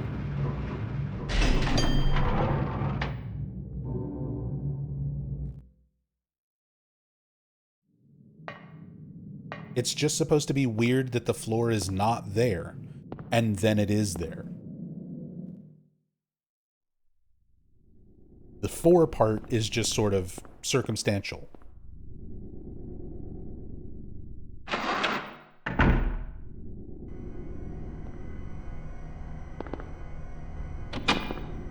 I like how you hear the door get locked behind you there. It's locked! Exclamation point.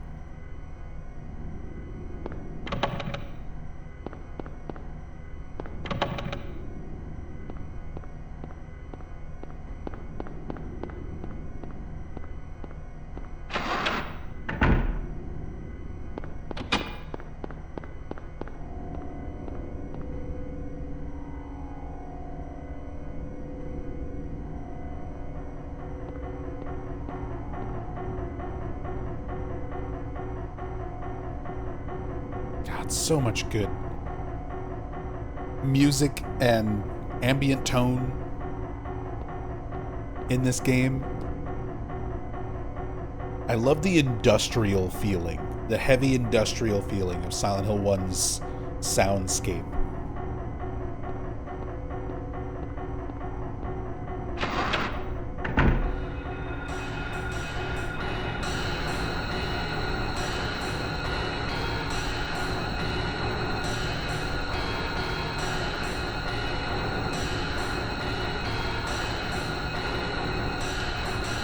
Stay back, ma'am.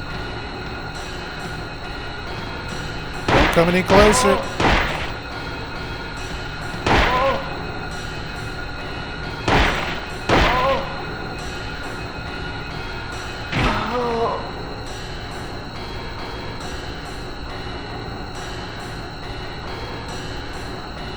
Bam, bam, bam, bam, bam, bam, bam, bam, bam, bam, bam. Bam, bam, bam, bam, bam, bam, bam, bam, bam, bam, bam. So good. There's a plate of turtle. So we had Wizard of Oz references earlier with the Key of Eclipse. We had the split-head lizard, which was an old fairy tale, according to Harry. Now we're finding square blue plate with a picture of a mock turtle. Alice in Wonderland. More fairy tales, more things that Alessa enjoys being part of her subconscious, something that is projected into the other world. Also jump scares.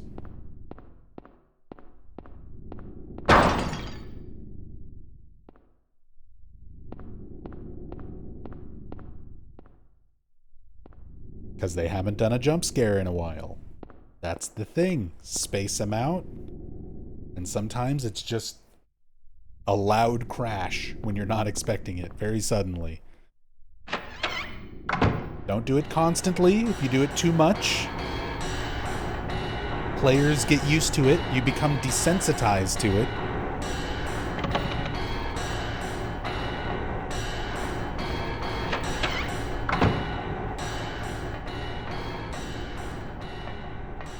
I love how the music fades in and out.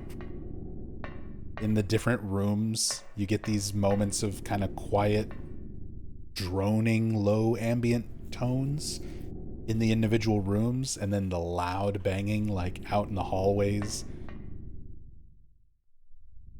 Birdcage. It's empty. I feel like this is the reference in Silent Hill 2 Remake. When you're going through the hotel, there's a room that has a bunch of empty bird cages where you can still hear wings fluttering. When we revisit this place in Nowhere, the Nowhere version of this room at the end of the game, you'll hear wings fluttering, but there's not a bird in the cage. So Bluebird kind of took this same room concept and applied it to that room in the hotel.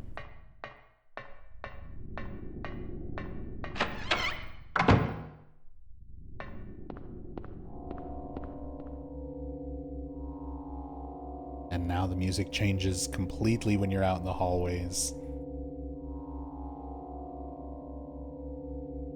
This is another thing too, like the sound is constantly changing.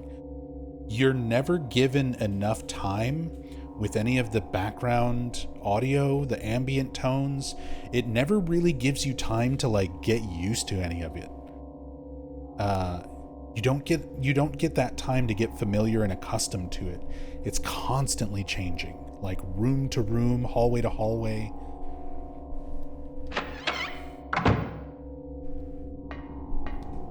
It's multi-layered. Like, you go into this room and the ambient drone from the hallway is still there, but now there's this low, almost like breathing against a microphone kind of sound layered on top of it.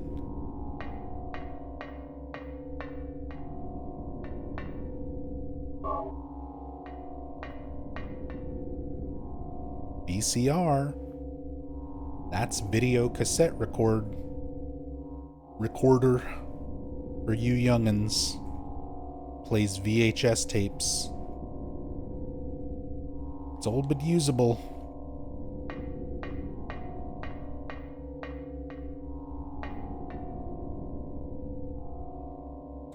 Which area had your favorite ambient sound? Ooh, that's tough. There's a lot I really like.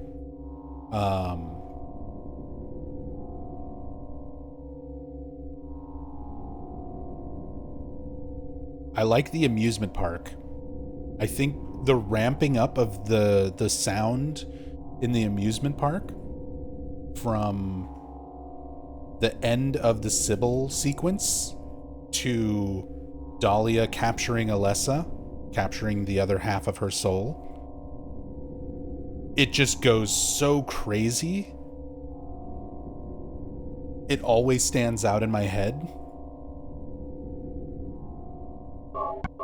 But I like that stuff. I like how it ramps up. Also, this room with the VCR and TV, which is where we're going to bring the tape of Lisa trying to quit her job, confessing to Kaufmann a little bit later. So kind of a significant room. Happens to be room 302. A room number that becomes much more significant once we get to Silent Hill 4.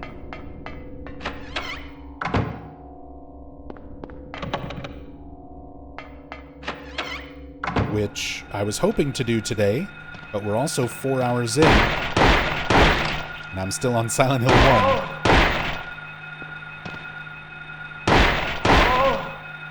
So that might not be till tomorrow. What day will you play Silent Hill 4? Whenever I get to it. If I am able to stream long enough and get through 1, 2, and 3 fast enough, we'll get to it today. Otherwise, we'll get to it tomorrow.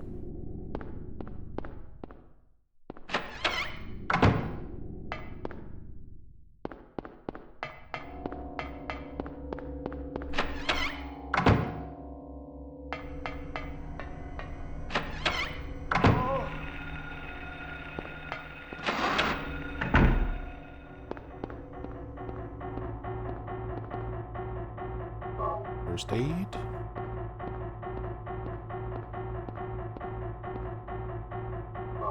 Blood pack.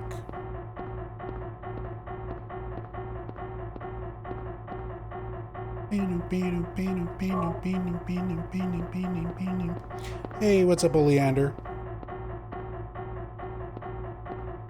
Hope you're doing well. Happy Saturday. Drops in unfortunately late. That's okay. We're still on the first game of the marathon. Because I'm taking my sweet ass time.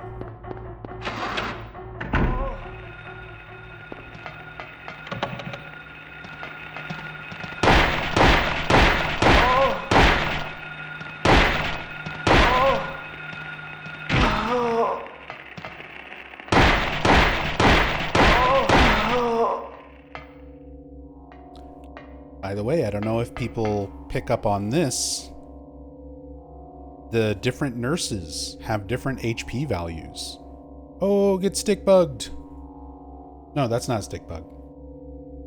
Get Eddie punched. Orange sodas.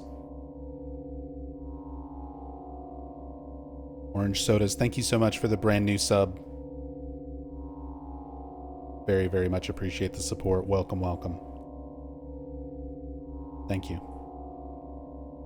But yeah, different nurses have different HP values if you were counting how many shots it took to take down each of the nurses. So you can tell by their hair color and their cardigan color. If they have brown hair and green cardigan, they have, I think it's 600 HP. The blue cardigan brunettes have 400 HP, so it took a less number of shots to down her. And then there's also blondes in blue cardigans, who I think have the most. I think they have 800.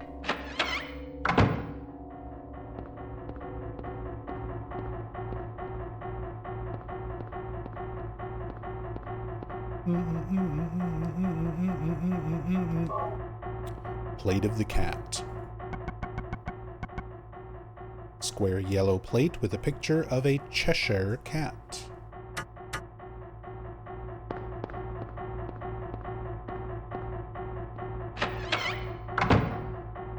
Random question, Nub. Have you ever played Disco Elysium? I have not. I have not. I've heard good things, but I've never played it.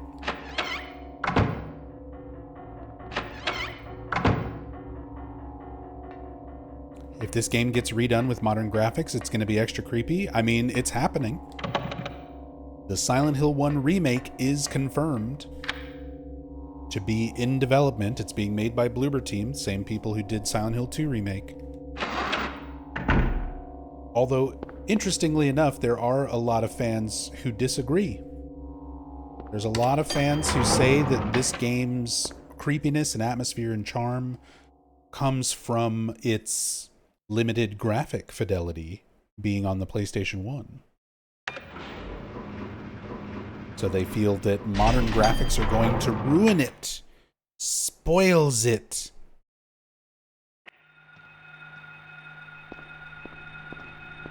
Ruins my precious.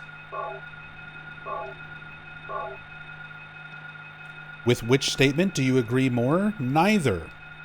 I agree with the thought that a remake is not the original. It's a different game. It's a different game, people. It doesn't overwrite the original. The original still continues to exist. You can have both. You can actually have both, and both can be good for different reasons.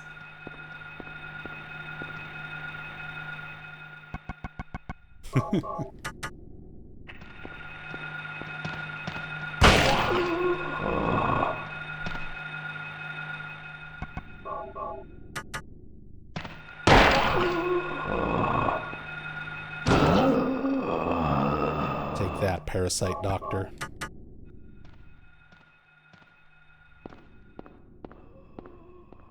Oh, we hear the other one groaning down the hallway.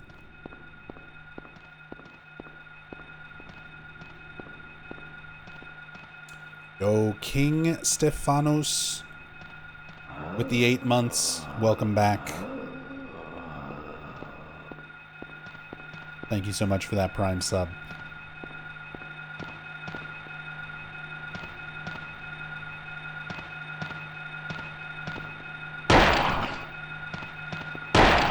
He's coming right for us.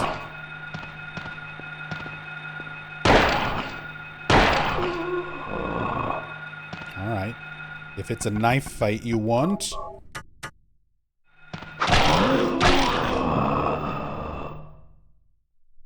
Well.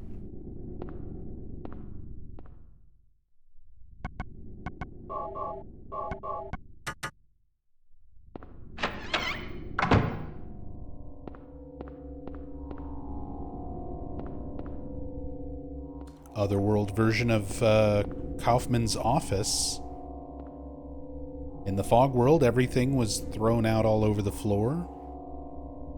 Here, everything is actually in the cabinets where it all belongs.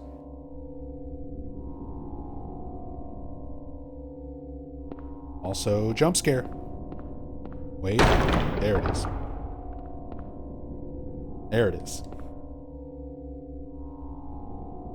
Plate of Queen. Square red plate with a picture of a Queen of Hearts. Continuing with our Alice in Wonderland theme.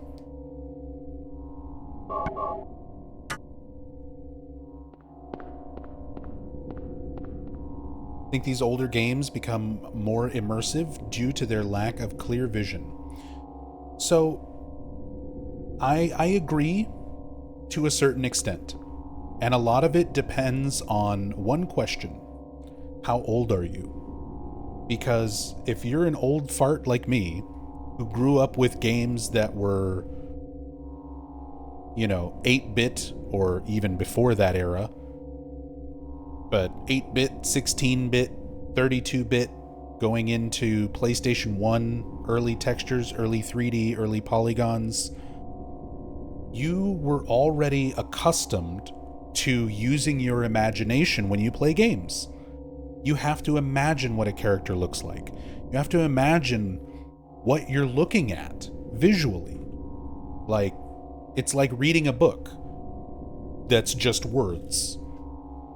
and you are imagining what characters, what locations, what things are.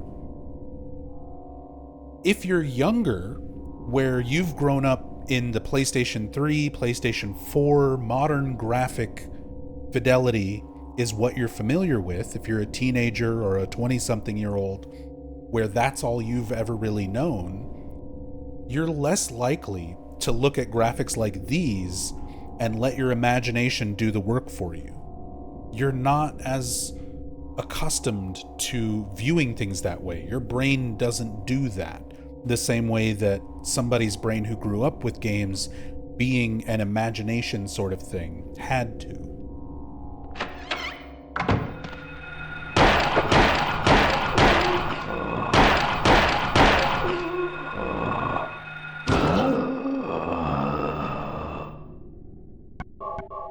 So, like, I definitely agree. There's a lot of charm and there's a lot of creepiness and atmosphere that comes from this game and the limitations of the time if you were also alive and playing games at that time.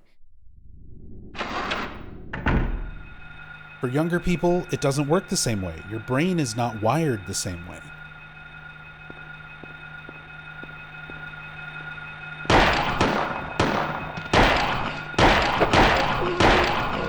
Not even necessarily younger, just with less experience on these types of games from this era or earlier. Age doesn't really play into it, it's just your experience with gaming. It just usually that goes more hand in hand with younger generation.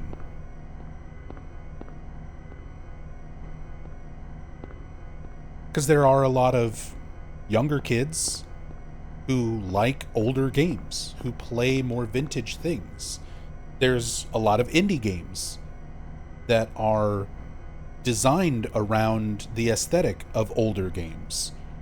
There's younger kids who love stuff like Undertale and Chillizart and things like that, where they're designed to look like things like Earthbound and PlayStation 1 era horror. So there's a lot of younger gamers who are experienced with games that format themselves that way and can appreciate and enjoy graphics like these, let their imagination sort of fill in the blanks and clear out the blurriness of you know, low fidelity graphics, and let themselves be creeped out by something that's pixels and low texture polygons. But there's a lot of people who, you know, they don't have that experience. They're used to playing stuff that is hyper-realistic or practically photorealistic. So if the games are anything less than that, they're just like, why does it look bad? You know? They're not going to be like, oh, my imagination's running wild and filling in the blanks. No, they're just going, why does it look like shit? Why does this man's face look like a potato? So it's all perspective and experience.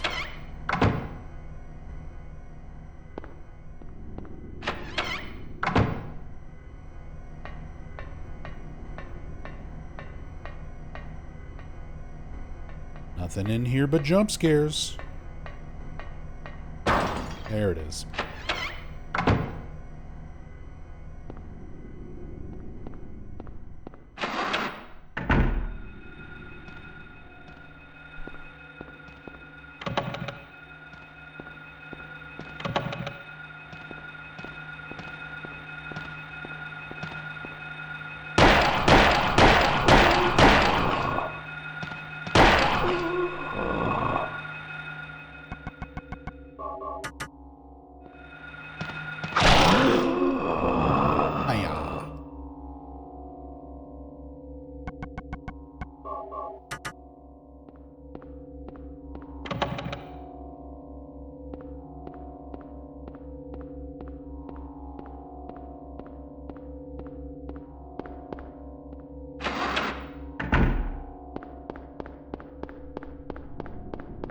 As an old, I'm completely rational in saying the youngs are wrong about everything, obviously.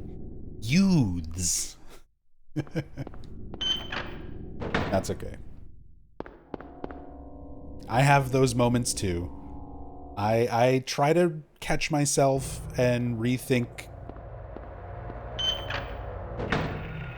my silly old man logic when I can, but sometimes I have that same knee-jerk reaction. Youths. It's like when we found wingdings in Silent Hill 2 Remake, and one of the first comments on YouTube was somebody saying, "Is that an Undertale reference?" Meanwhile, I'm old enough to remember when wingdings was introduced as a font. Youths.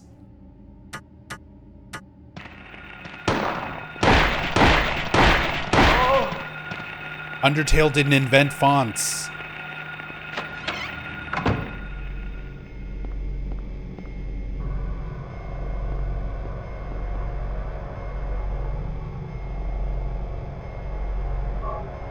Anyway, I just got the best weapon.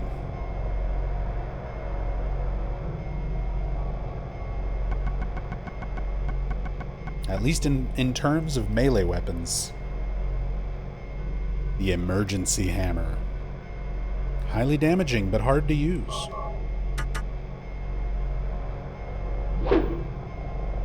So you can't walk with it while it's readied, but you can do a sweet pivot. And it's pretty slow, but luckily most of the enemies walk right up to you. This thing hurts.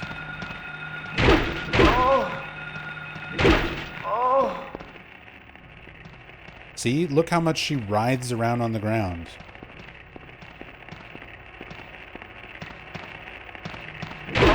Also, unique death animations depending on how you kill enemies. Depending on what weapon you use.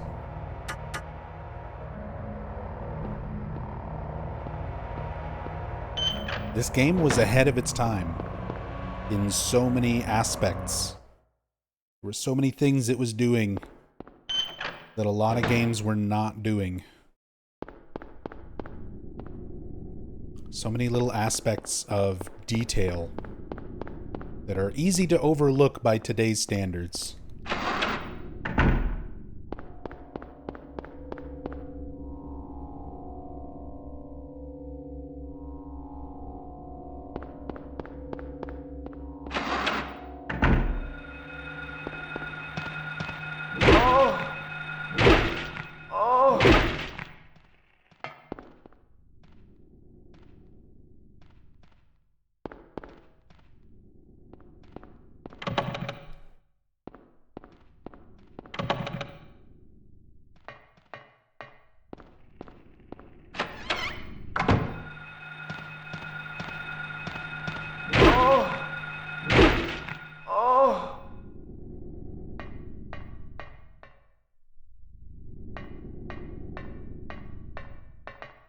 Here's our Zippo. They're going to have to change that in the remake. Because if you actually look at the model, like at the bottom of it, it's literally a Zippo brand lighter.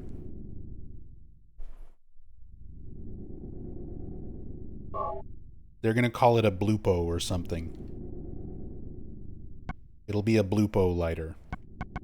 I'm calling it. I'm calling it right now. It'll be a Blupo. Sort of like the gun in Silent Hill 2 Remake. It's a blue beta. If you use a cam hack and zoom in on the side of the gun to see the engravings on it, it's not a Beretta, it's a blue beta. So this will be a Blupo. It'll be a Blupo brand lighter.